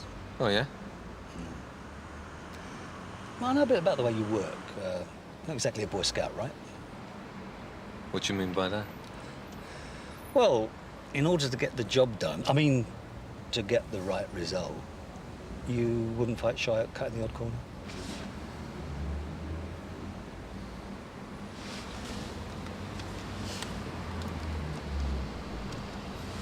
Just checking. This conversation isn't happening, John. All right, then. On that basis, keep talking. Well, the fact is, it's not exactly how I told Meadows. In what way? Well, I know damn well I'm going to be offered a bunk tonight. Then it should be a CIB job, shouldn't it? Nah, I don't want CIB climbing all over me, John. I've got some stuff I don't want them to know about. What sort of stuff? Look, I'm putting myself in your hands here, John. Well, like you said, this conversation isn't happening. I'm not talking about backhanders, but I have pulled strokes for the job. Bit of violent persuasion on a prisoner on the way to the nick. Gilding the lily when I've got the right body but the wrong evidence. Can you put your hand on your heart and say any different? I hear what you're saying, Don. CIB come in. You You can't say to them, have a look at this, ignore that. You don't know where it would end. I mean, they'd be in my locker, your locker. Tears before tea time. We've both seen it. Yeah. Well, that's why I versioned it for Meadows. I wanted to knock this on the head without causing unnecessary grief all round. Make sense? Yeah, I can follow you thinking, Don. So, like I said, John, I'm entirely in your hands here. You decide to play the choir boy, and you can put me out of the job. Look, what we're doing here is putting away a villain who's long overdue, yeah? Pure and simple. You can ask Jeff Daly about Hanway. On second thought, don't ask Jeff Daly about Hanway. He actually wouldn't like this caper one bit. All right, then, let's do it. So, as far as the target's concerned, my role in this is... Bagman. So who am I? Am I just some little scrote who owes you one? Yeah, a scouser. Be a handy. Touch of the psycho. Just be yourself.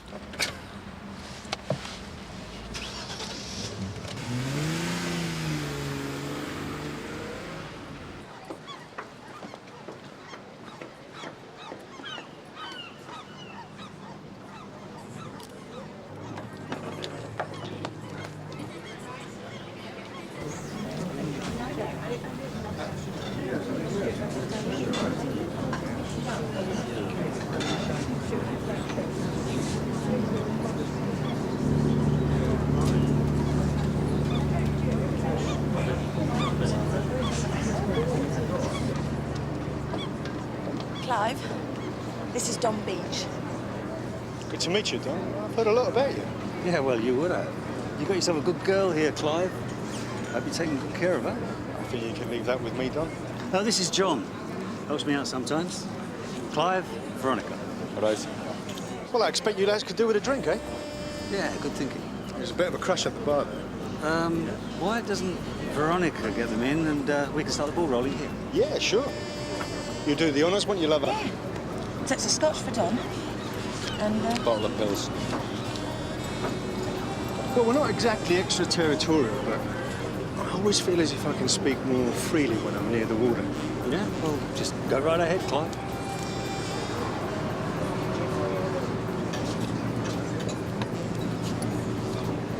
I believe Veronica's told you about my problem, huh? No. Hey? Veronica told me you had a problem. I'm here to find out what it is and what you want me to do about it. Look, Clive, this has got to be man to man. Otherwise, nobody knows where they stand. I'm sure you see that. If that's the way you want it. Well, that's the way it's got to be. There's a DS Daly down at Sunhill. Jeff Daly. Sure. He's been giving me a lot of aggravation about assault. Well, what exactly do you mean? He's been questioning me about it. Accused me of doing it. Have you been charged? No. Well, look, Clive, there's a basic question here.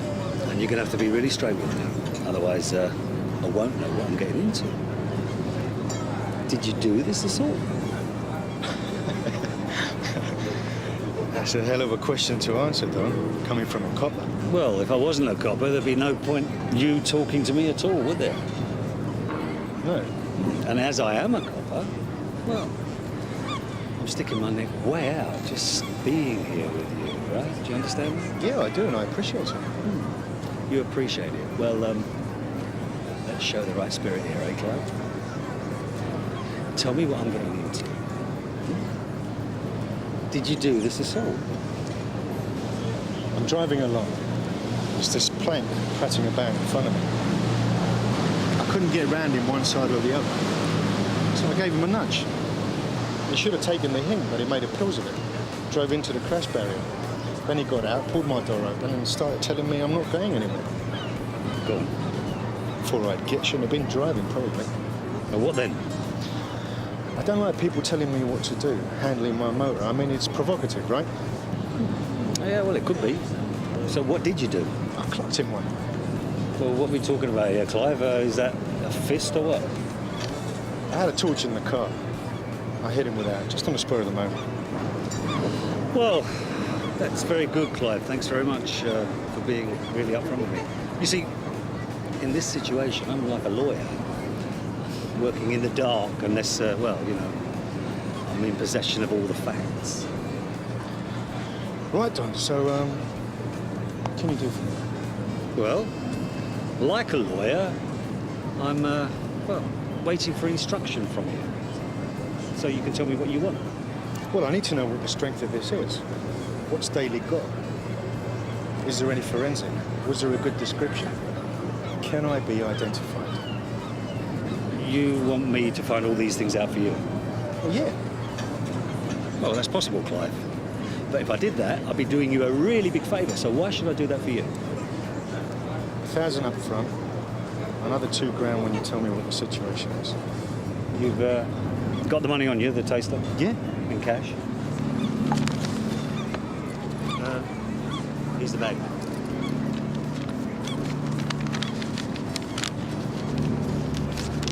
Here you go. Oh, it's like a rugby scrum down there. Cheers. You boys finished your business? Yeah, I think we have. Hey, Johnny boy? Yeah, it's all over now, bar the shouting. Brilliant. I knew Don could do the business.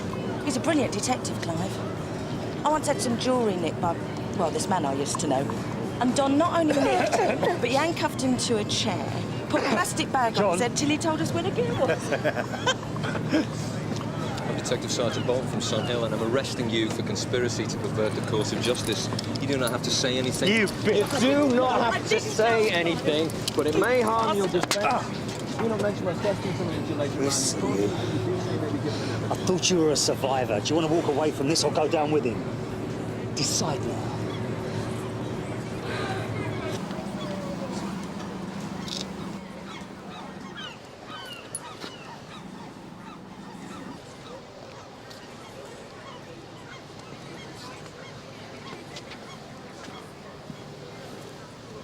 John? Yeah? Back there just now, Oh, yeah. Veronica said something a bit silly off the top of her head, trying to impress, I suppose. Well, the thing is, Don, I was listening for evidence from Hanway, and when he dropped himself in it, I lost interest, really. No harm done then? Not as far as I'm concerned. The thing is, though, the stuff I didn't hear is going to be on your tape, isn't it? Batteries seem to have run out right at the end. As long as you've got the evidence, then. Yeah. The right result, yeah. I've always said this about Don, bit iffy, but gets the job done. Cheers, you know, all that overtime hasn't gone to waste. Hey, Jeff? Yes, go. Cheers. Cheers. Cheers. Cheers. Cheers, Gov. Go on, Don, be honest. Wasn't there a moment there when you were a bit tempted? Well, you all know me. I've always got my hand out for a nice little earner. But £3,000. I thought he was having a laugh. Won't keep me in haircuts. You know, I don't know where Hanway must have been thinking that you can do business under conditions like that. Up north, do you think, Jeff? Well, you're the man who knows the price of everything, Don. Yeah, I think he must have been talking in Yorkshire. Hey, steady on. I mean, you go up there with £3,000 and you come back with a brass band, coal mine, 3-mile strippers in your pocket. Am I right or am I wrong?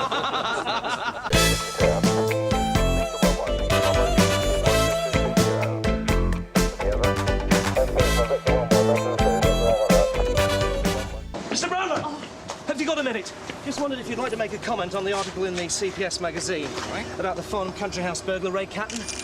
Only I'm doing a series myself on unsolved crimes in the Sun Hill area since 1950. You were involved in the Catton case, weren't you? Oh, it was a very long time ago. Must count as a blot on your record, though, surely. The jewellery was never recovered. How much was it? Is everything all right, sir? Yeah, it's fine, thanks. I'm not sure. You're not sure or you don't care? I've no further comment, Mr. Tarrant. Excuse me. I've got work to do, all right? Is it because you're embarrassed about not recovering all that jewellery? Well, if it's not sorted out today, all hell will break loose. Jack, have you got a minute? Look, I'm gonna have to ring you back. Yes, sir. You got a copy of the CPS Journal? Yeah. Jack, have you seen this? Oh, morning, sir. I was just coming to tell you there's a... Yes, piece Terry, about thank you. I know all about it. An old case of yours in here. Happened 20 years ago this month, apparently. It's your birthday today, Terry. Hey. Sir, there's... No calls.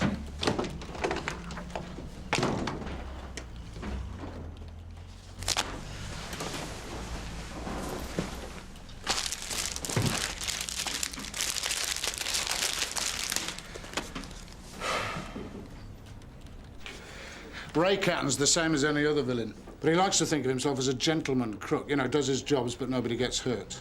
And he always used to work on his own. Now, Mr. Brownlow is very close behind him, ready to make a sensational arrest after his last job. Some valuable jewels from a country house in Farnham. Suddenly, and for no apparent reason, Catton blows the heads off 2 other villains with a shotgun on Hackney Marshes. Then he puts his hands up to the Sweeney. They nick him, and Brownlow's chances of making a sensational arrest goes out the window. And not only that, but the loot is never recovered. And now this Burke Tarrant from the local rag is following it up. And Mr. Charles Brownlow is going to roast. So how did the newspaper get hold of it? Well, I suppose somebody must have sent Tarrant a copy of the mag. I don't know.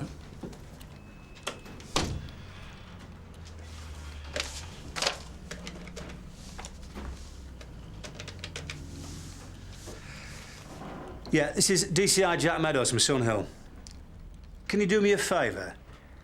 I want to find out where Ray Catton is banged up now. Yeah, he was done for a double murder 20 years ago.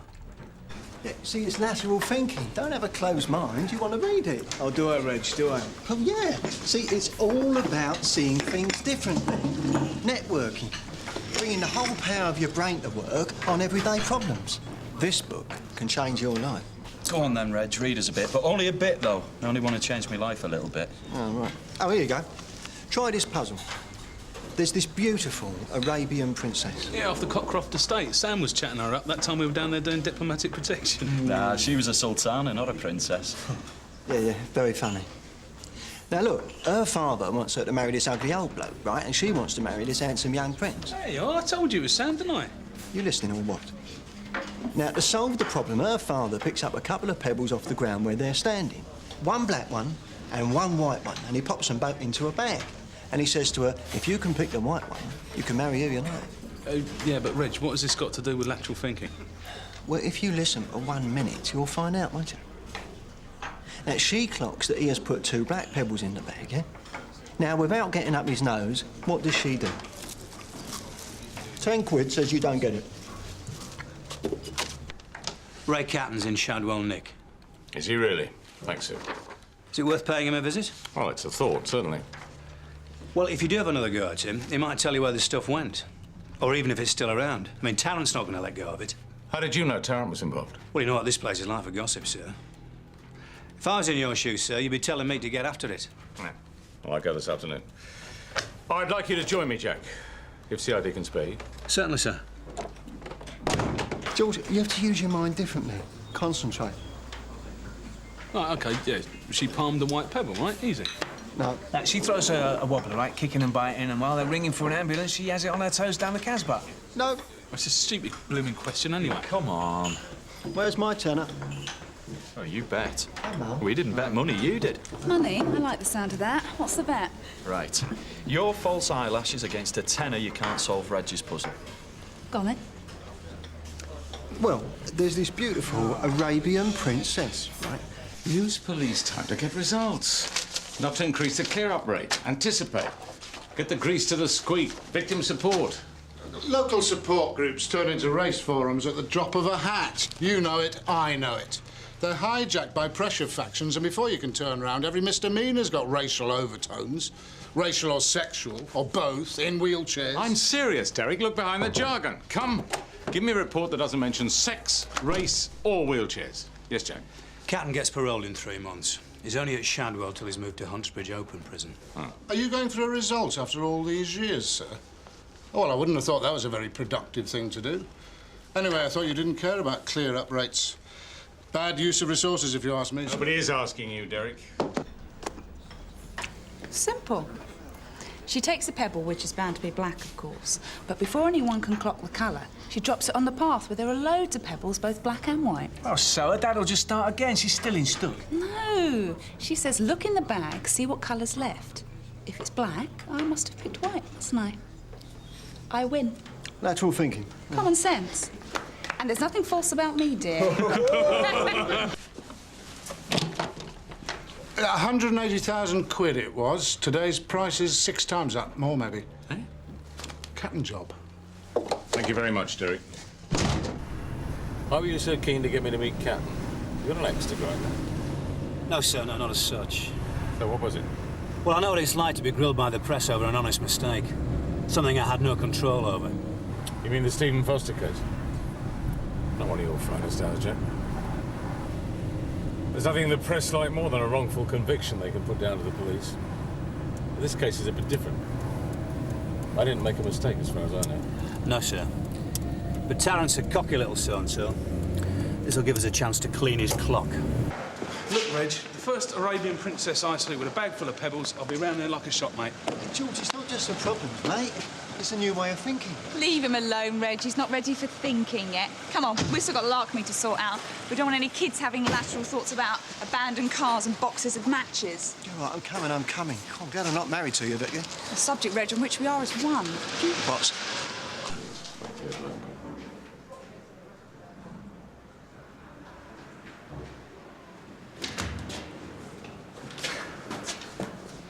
Mr. Brownlow. But I don't think I know this gentleman. DCI Meadows. What, were you afraid to come and see such a dangerous villain on your own? You know me better than that, Ray.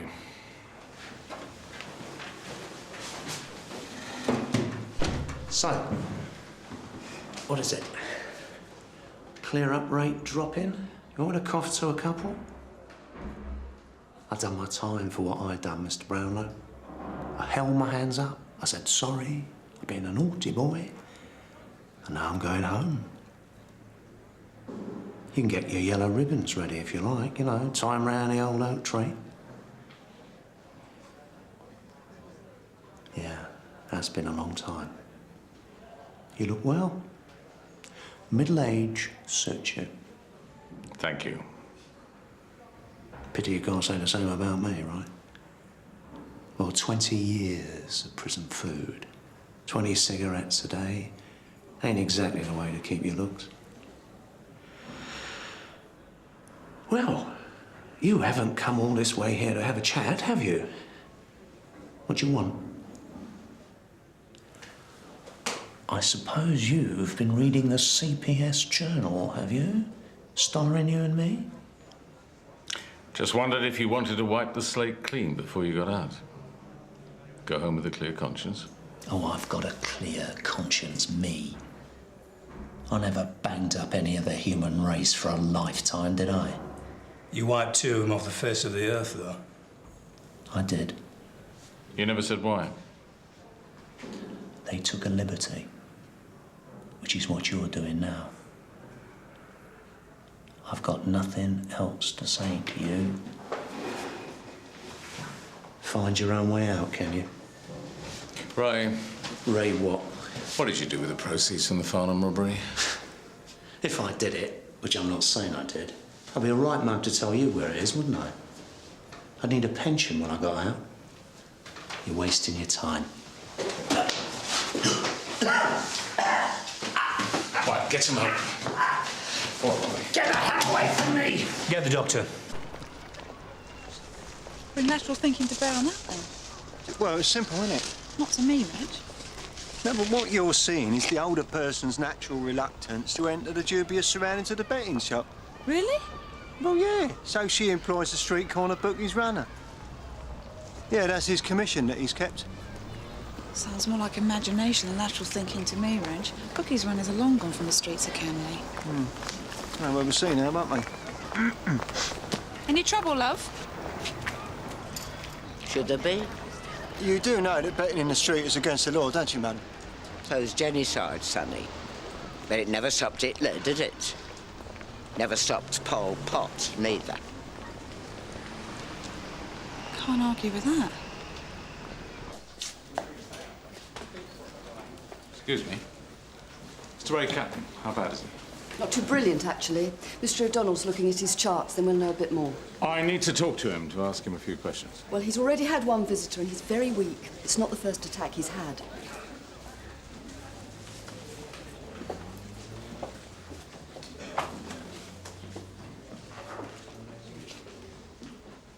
And you are?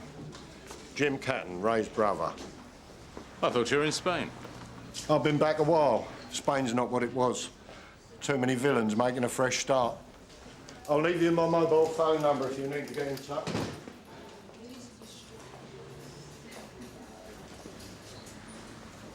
Changed my mind. Well, go on, Ray. That robbery. You were fairly close behind me, weren't you? I thought I was well away. I had the gear tucked up. I had a good alibi. Yes, I remember. Yeah, of course you do. Anyway, a couple of days later, I was in that pub in Blackfriars where West End Central used to drink. I was keeping out the manor. And I got a message on a bike. An envelope. It's a photograph of my little girl, Elaine. She was 7. Go on. There's something else inside the envelope. 10 little nail clippings. They'd stopped her on her way to school. They sat her in a car, they cut her nails, and they took a picture. Just to show what they could do. The note just said, hand over the stuff. Gave a phone number. So I arranged to meet out on the marshes, and I blew their heads off. Couldn't mess about. They were just jackals after my gear. I had to send a message to any other chances. You could have talked to me. I'm talking to you now. I've had another envelope. In the nick, a few days ago.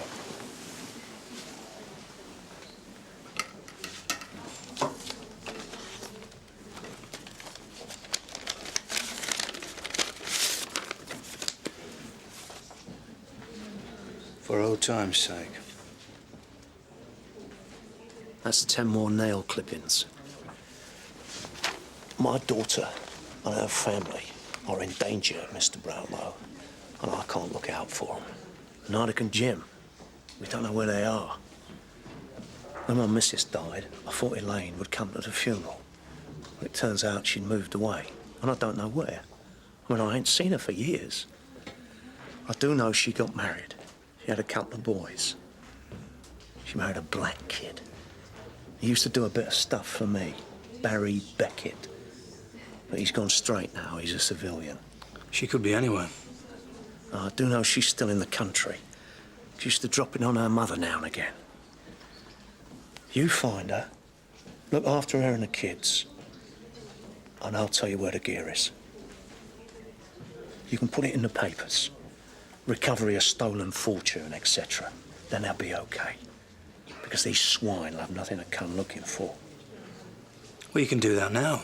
Tell us. No offence. I was brought up not to trust you lot. No. We do this my way. I can't promise anything. I want you to find them and keep them out of harm's way. I need this, Mr. Brownlow. I need it. You any idea who's behind it this time? I never breathed a word about the first envelope to a living soul. Anyone who had anything to do with it is dead. Except me, as far as I know. You weren't the worst. You never really took a liberty. I'll see what I can do. Do you mind if I keep these? We need to get to Elaine Beckett before anybody else does. Well, that should be easy enough. She's got kids, hasn't she? There isn't a copper on Sun Hill who doesn't have a contact with the Social Security. I'll have a word with her. Try and persuade her to come and visit her father. So you still want to handle this one yourself, sir? Yes, I do. I want Tarrant to know I don't give up on things. So the sooner this is done, the better. I don't want any more bodies in the marshes or any more of the general public being threatened by gangsters. Right, sir.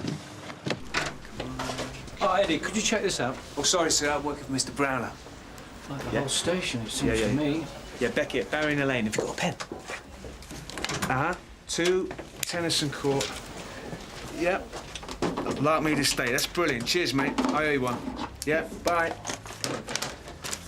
What you grinning about? I've been selected to drive the chief superintendent, no less. Well, Mr. Brownlow must be going soft in his old age. Hey, true talent will get recognised. Ready? Oh, yes, sir. How's the great jewellery chase going on? Now, wind your neck in, Derek. Because of this jewellery chase, there's a good chance that a young woman and her 2 kids are in serious danger. Well, there's no need to go all po-faced. It was a joke. It was, and now it's not. Elaine and Barry Beckett. Nice-looking lads. Is there more to this than just clearing up the old case, sir? Well, it's heavy enough there are 2 kids involved, yes. Sir.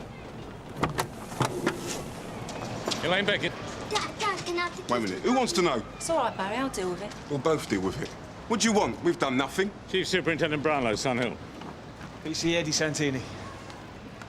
May we, come in and have a word? No. Not without a warrant, anyway. Look, just go away. Leave us alone.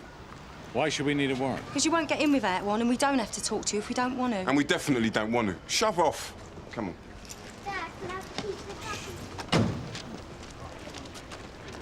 Elaine, your dad's ill. And who are you calling Elaine? I don't think I know you, do I? Oh, we met before.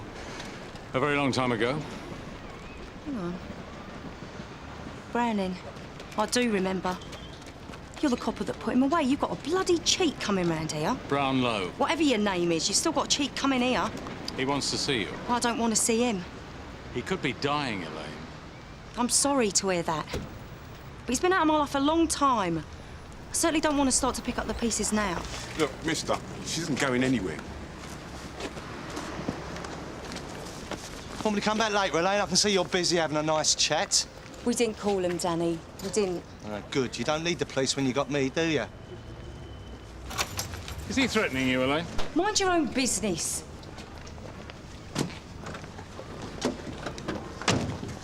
They're at it, sir. One or other of them.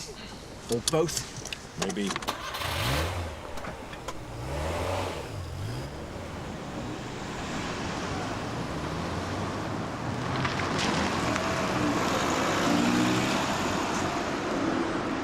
Let's go round the block, back to the house.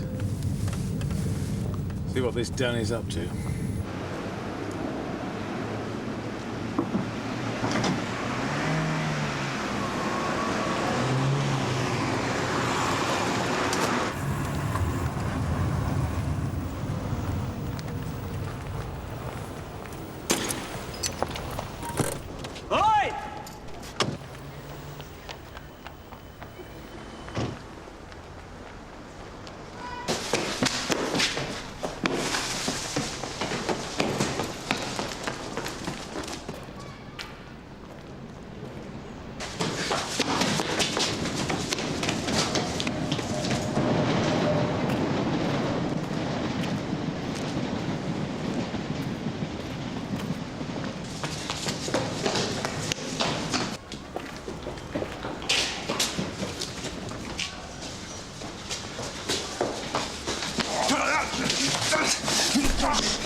Yeah, well done, sir. Why, you got him any Get off me! Come on.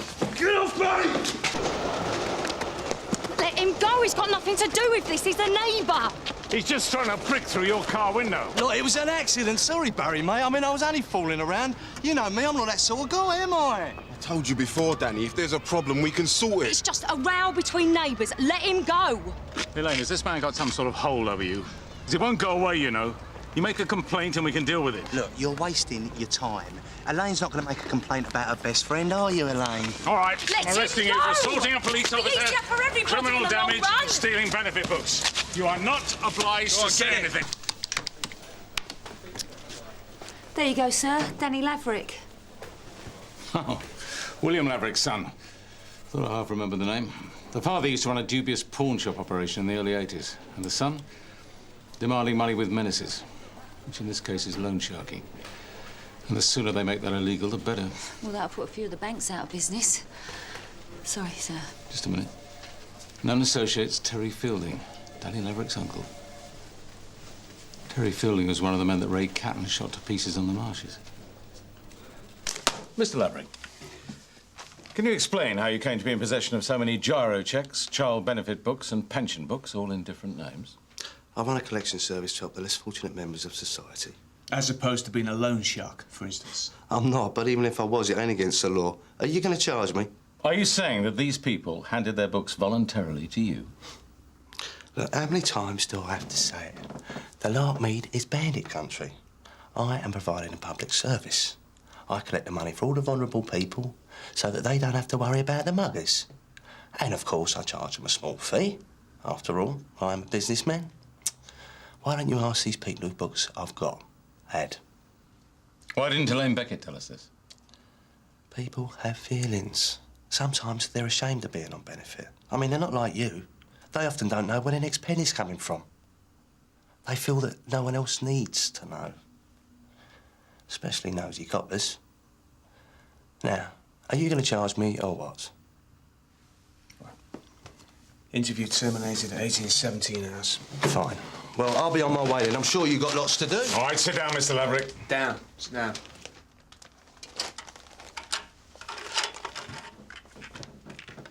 We need to check your story with the owners of these books.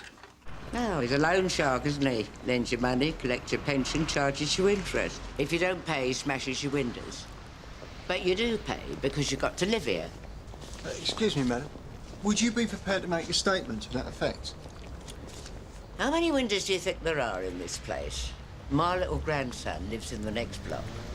Well, look, Rose, it's your civic duty to stop this man. No one under the state's going to give evidence against him. He'd have more chance if it was Hitler. Thanks, Rose. Come on, Reg. First, I assumed Laverick was just a petty crook with no real form and no ambition. But one of the men that Ray Catton shot was Laverick's uncle. So, he might be trying to get back at the family, especially Elaine. Well, that's a bit of a long shot. Well, outsider's been the Derby Jack. We need to find out if he's connected or not so we can eliminate him. Well, it's easier said than done.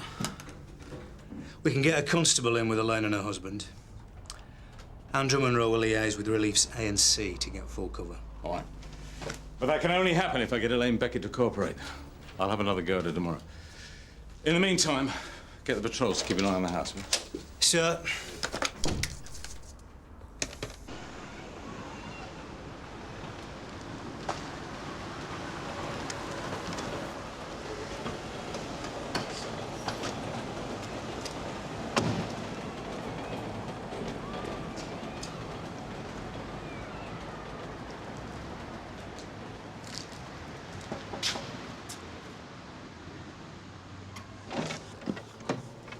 Look, I told you yesterday. I wanted to talk to you. About a little girl who was frightened 20 years ago by some men who cut her fingernails and sent them to her father.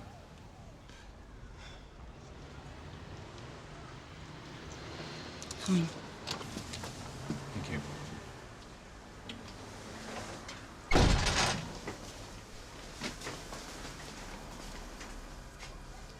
We don't want nothing to do with Elaine's dad, you know. He's been bent all his life. You've got a record yourself, Barry. I've done my best, till my shoulder went. Bringing a few bob in. Give Elaine something a bit better than what she's had. We're going to end up with nothing if you keep coming round here. You going to be all right? Yeah, you'll miss your appointment at the clinic. Here. And don't forget to pick up the boys from school. I won't.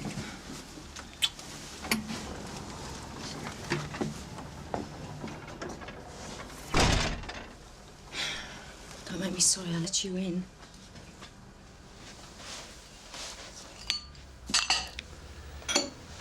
Your father's getting old, Elaine. Whatever he's done, he doesn't deserve to die without seeing his grandchildren. Well, you ain't got a violin on you and all, have you? I can't see him, can I? Why not? I don't have to tell you anything, but I will, just to see if I can shut you up. If my dad finds out where we are, he'll tell his pig of a brother Jim he'll have a go at Barry and get him back at it. The money will be good, Barry will be tempted and he'll go inside. He's a good husband, but a lousy thief. Then Jim will wait till the lads are 16, 15 even, and he'll have them at it. And after 20 years and a lifetime of prison visits, I'll be dragging out to the Isle of Wight to visit my boys in Parkhurst. I don't want that for them.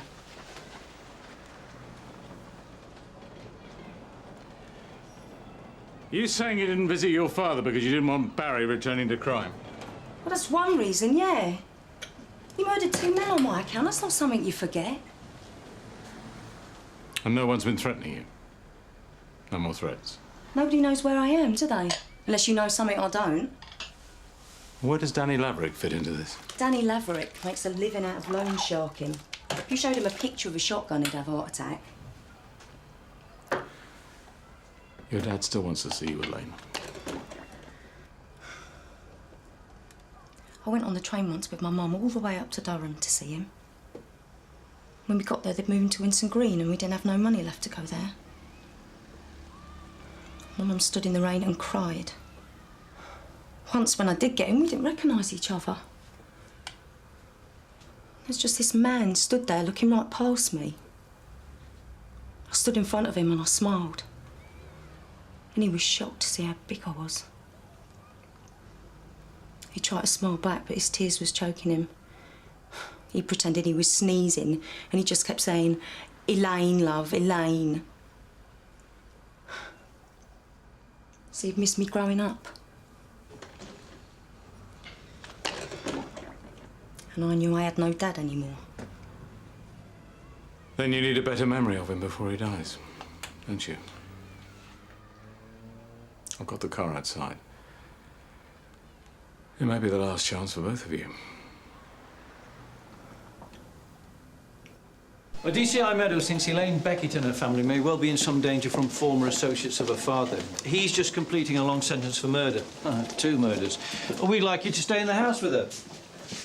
Right, here's the address. She's with Mr. Brownlow at the moment, so you don't have to get there for a couple of hours. And you'll be relieved at the end of the shift. Just keep an eye out. Yeah. But check the DIU first. Have a look at Danny Laverick and any known associates. He's a possible suspect. Yes, sir.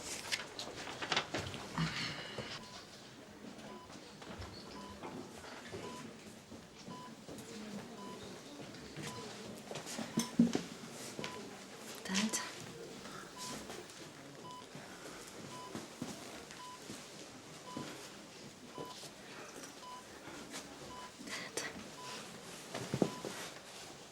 Give us a kiss.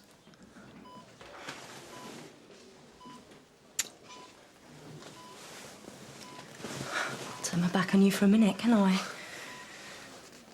Oh, it's a long minute, love. It was almost a lifetime. I can't bear to see you in jail, Dad. Tore me to bits every time.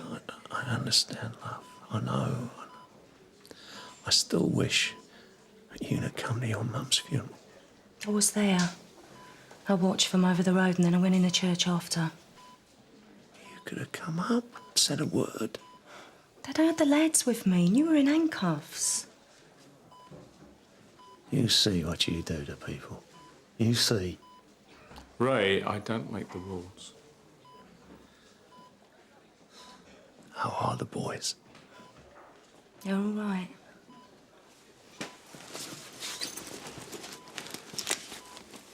These are for you.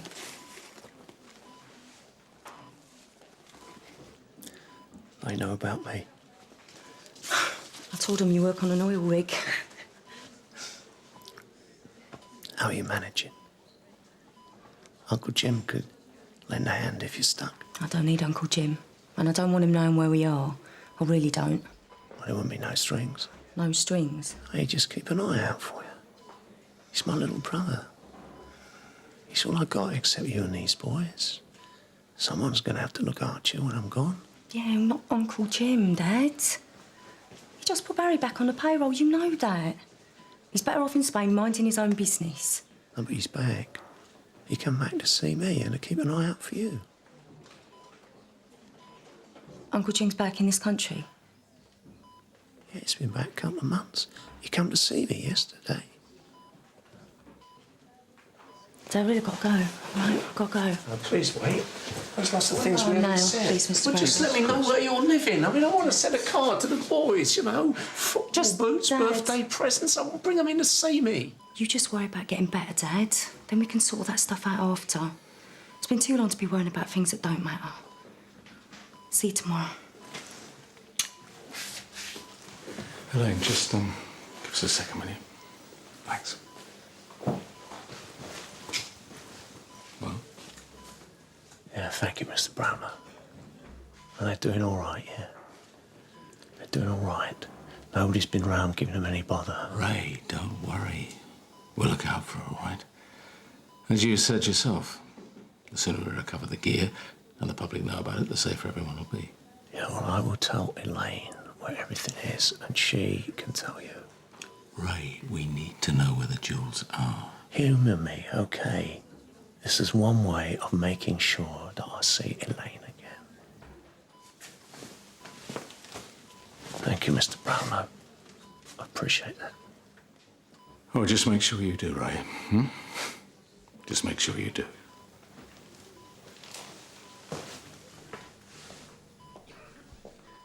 There's something else that's bothering you, Elaine. If you don't tell me what it is, I won't be able to help. Elaine, what's happened? You want to pay more attention. What's happened? Jim Catton's in town, that's what's happened. And what difference does that make? Jim Catton's the one that cut my fingernails off and sent them to me dad. Is that enough difference for you? I was a very smart little cook even when I was a kid. You don't think I get in any old car, do you? I got in because Uncle Jim was driving, didn't I? Why didn't you tell your mother? She was out of bread and booze most of the time. She didn't know where she was. I need help, Mr. Brownlow. I'll take that protection you offered me.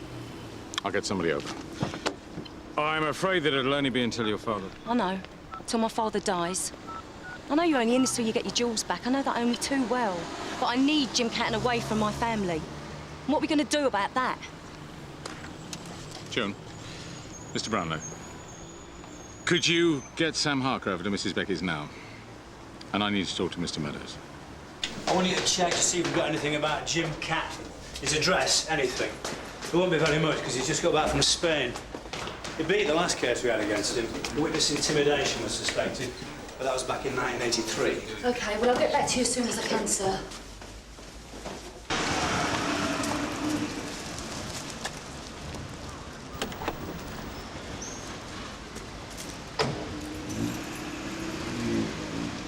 Mrs. Beckett and PC Harker. That was quick. Come in.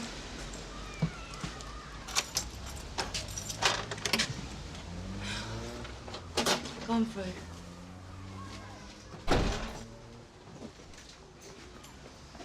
Cup of tea? Yes, please. Have you got the key for this stuff? Keep your finger off the panic button. He's taken Billy and George. You should want to pick up what's left of Barry. Take off the belt. On the table. Sit down.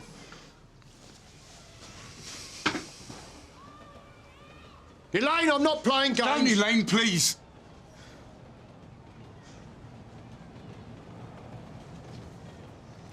Where are the boys, Barry? I'm sorry, Elaine. I couldn't do nothing. Shut up. What have you done to them? Where are they? Tucked up, safe and sound. They're my own flesh and blood, Elaine. I wouldn't harm them, would I? Providing, of course, you do exactly as I say. Nobody needs to get hurt so long as Uncle Jimmy gets what he wants. So this is what's going to happen. I'll phone the hospital. They don't expect Ray to last the night. When I come back from Spain, he told me he was going to tell you where the jewels are. I want them. Spain's going to hell in a basket, and I need some capital to set up a few deals. When Ray finally kicks the bucket, the hospital will phone you here. You give them your address and phone number, didn't you? Yeah. He said that was confidential. The problem is, they'll ring the filth as well. So you've got to get down there quick, before Brownlow. You bring back the safety deposit key or whatever to me. I get the gear, and we all live happily ever after. Especially me. Even PC plod here, so long as he does as he's told. And remember, Elaine, these coppers don't care about you. All they care about is getting their hands on them diamonds, right? Take no notice of him. Shut up! You really think you're going to get away with this? I always get away with it. I've been getting away with it all my life. Any unit deal at Hagar's Court on the Larkmead estate, close to the children's play area. Serious assault. Sierra Scout 171, all received. Ambulance on way, Reg. He's here.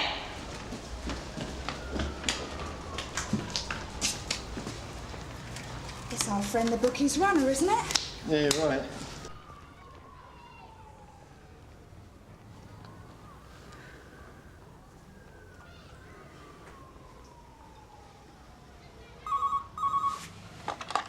Yes. It's Elaine Beckett. I see. Is he asking for me?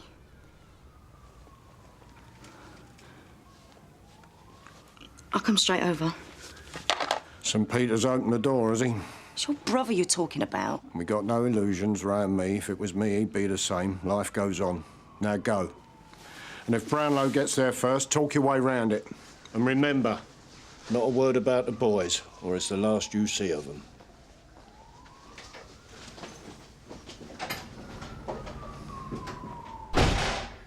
Now then, Barry. How about a nice cup of tea?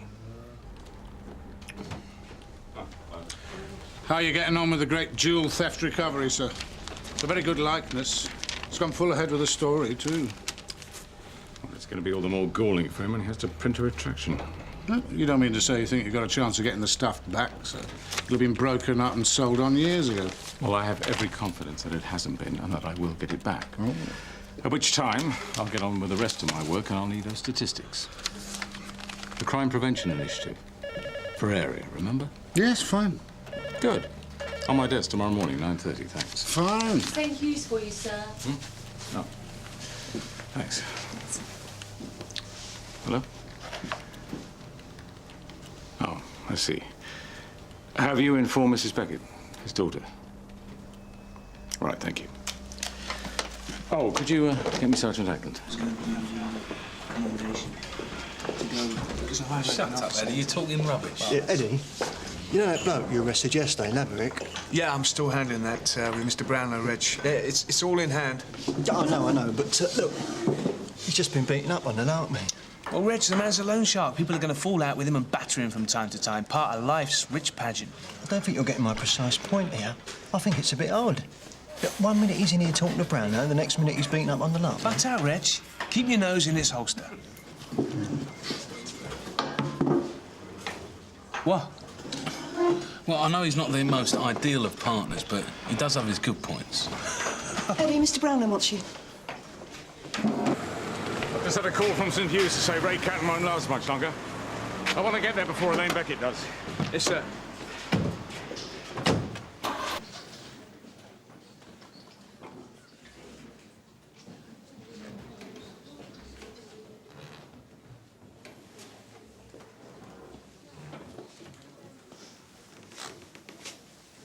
He wouldn't have wanted to live as an invalid, Elaine.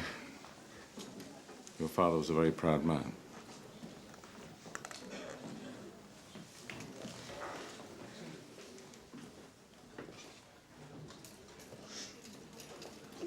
Ray Catton was going to leave an envelope, keys.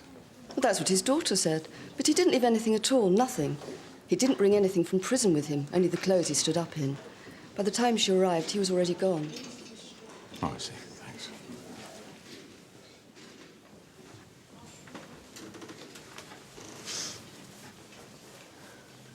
I didn't get time to speak to him or nothing.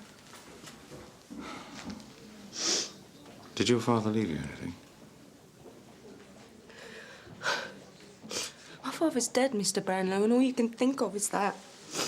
Elaine, the sooner we recover those jewels, the safer you and your family will be. You gonna say something? I gotta get back. My boys. Well, if you wait a minute, I'll give you a lift. I don't ever want to see you again, Mr. Brownlow. You want keys? We'll stay and search the corpse, or we'll do an autopsy. He might have swallowed them.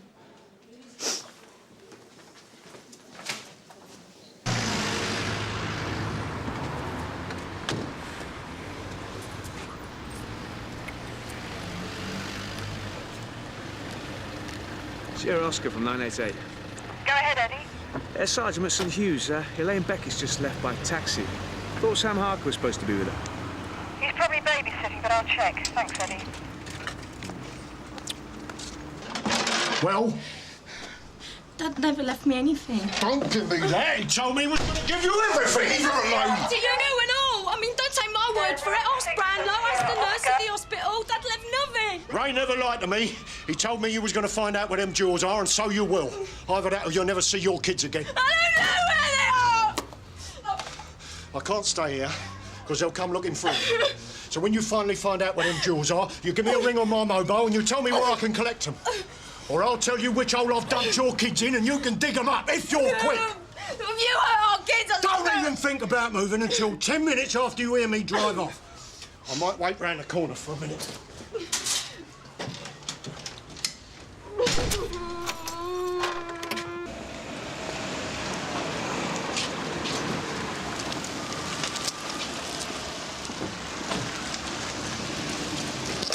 How did it go, sir? I expect you'll be holding a press conference now, will you? Be good to get back at them after all this time. I'll be dealing with it, yes, Derek. I don't want to be premature, sir, but you have got the stuff back, have you? Not quite. Bit of a glitch, I'm afraid. Oh, dear. That is bad luck. What kind of a glitch, sir? Just a slight delay. We can't get a reply from Sam Harker. Let's go.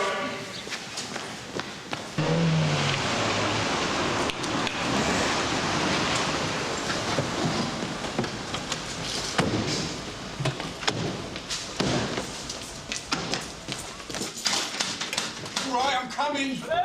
Elaine! They're here. Have you found anything yet?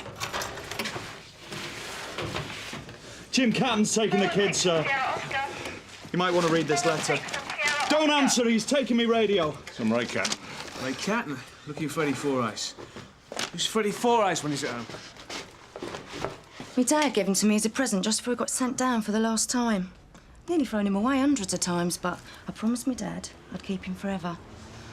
Can't cuddle you no more.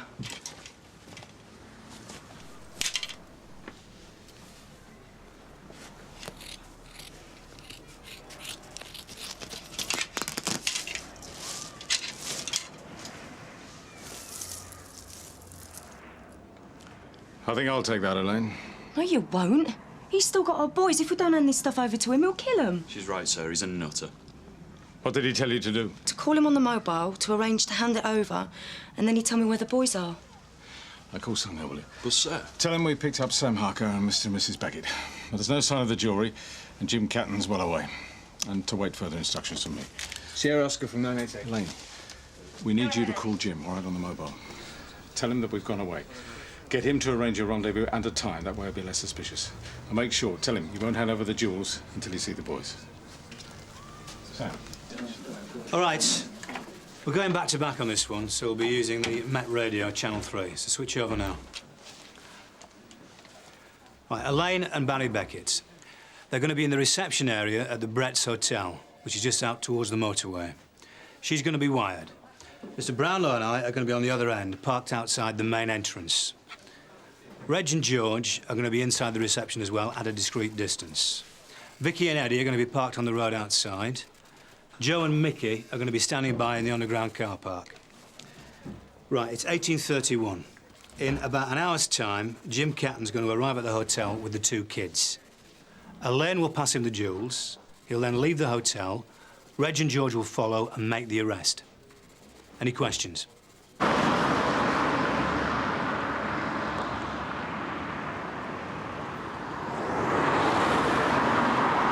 Funny how two brothers can be so different. Ray's a crook but a gent. Jim's an animal. Well, we've got the right zoo for him. Now, when he comes over, stay sitting, both of you. Make him come to you. Get the kids to sit on your side of the table. You pass the package across the table and insist on staying where you are with the kids when he's leaving, yeah? All right. Now, remember, no arguing, OK, and no looking at either of us. We'll be on hand, obviously, you know, if anything goes wrong. Then as soon as he goes out the front, we'll nick him, and that'll be the end of that. Thanks. He'll be here soon.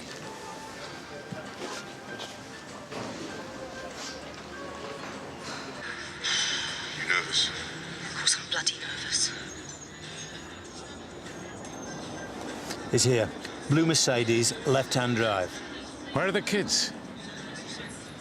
He hasn't got the kids with him. Repeat, there are no children in the car.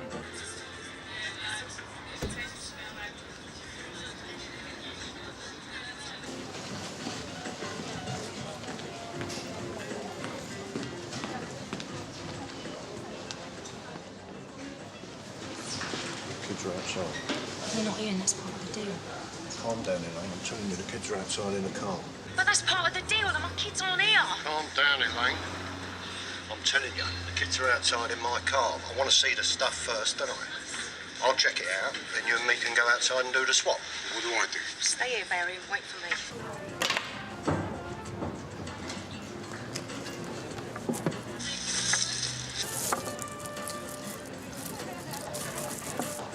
I'll give you 3 guesses.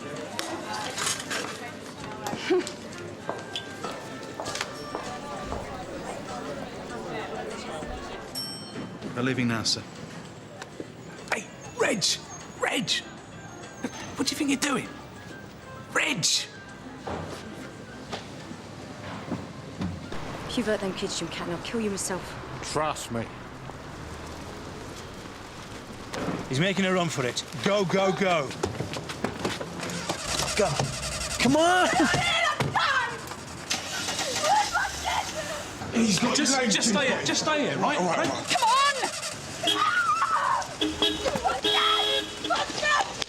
Where's Hollis?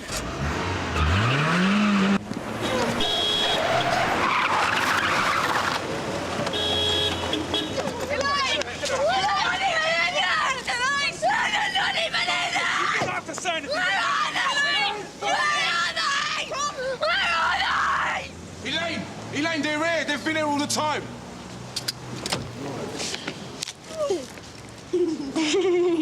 Nice one, Reg. Yeah, bit of lateral thinking, yeah? Oh, yeah, well, it's easier, isn't it? You know, if you think about it. Yeah, here you go. You see, this is a salesman's hotel, right? So room service is hardly going to be ice cream, is it? Let alone concoctions like Neck the Block of Glory. Right, yeah. I mean, it's more likely to be a bottle of scotch and some ham sandwiches, isn't it, if you get my drift? I mean, it's like the black and white pebbles, you see, only, well, it's not black and white. Yeah, listen, Reg, can we have this conversation tomorrow? Only my brain hurts. Well done, Reg. Thank you, sir.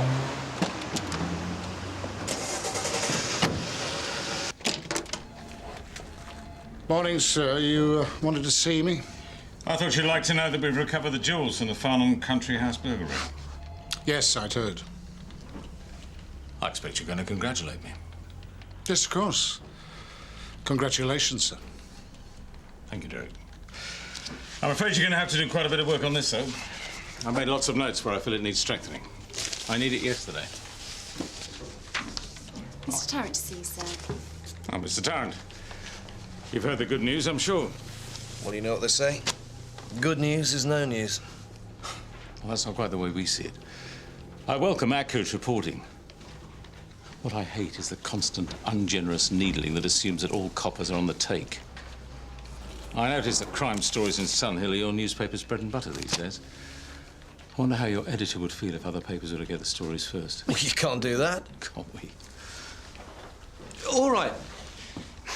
I'll do a report on the jewels today. I thought you might. I know how keen you are on a good story.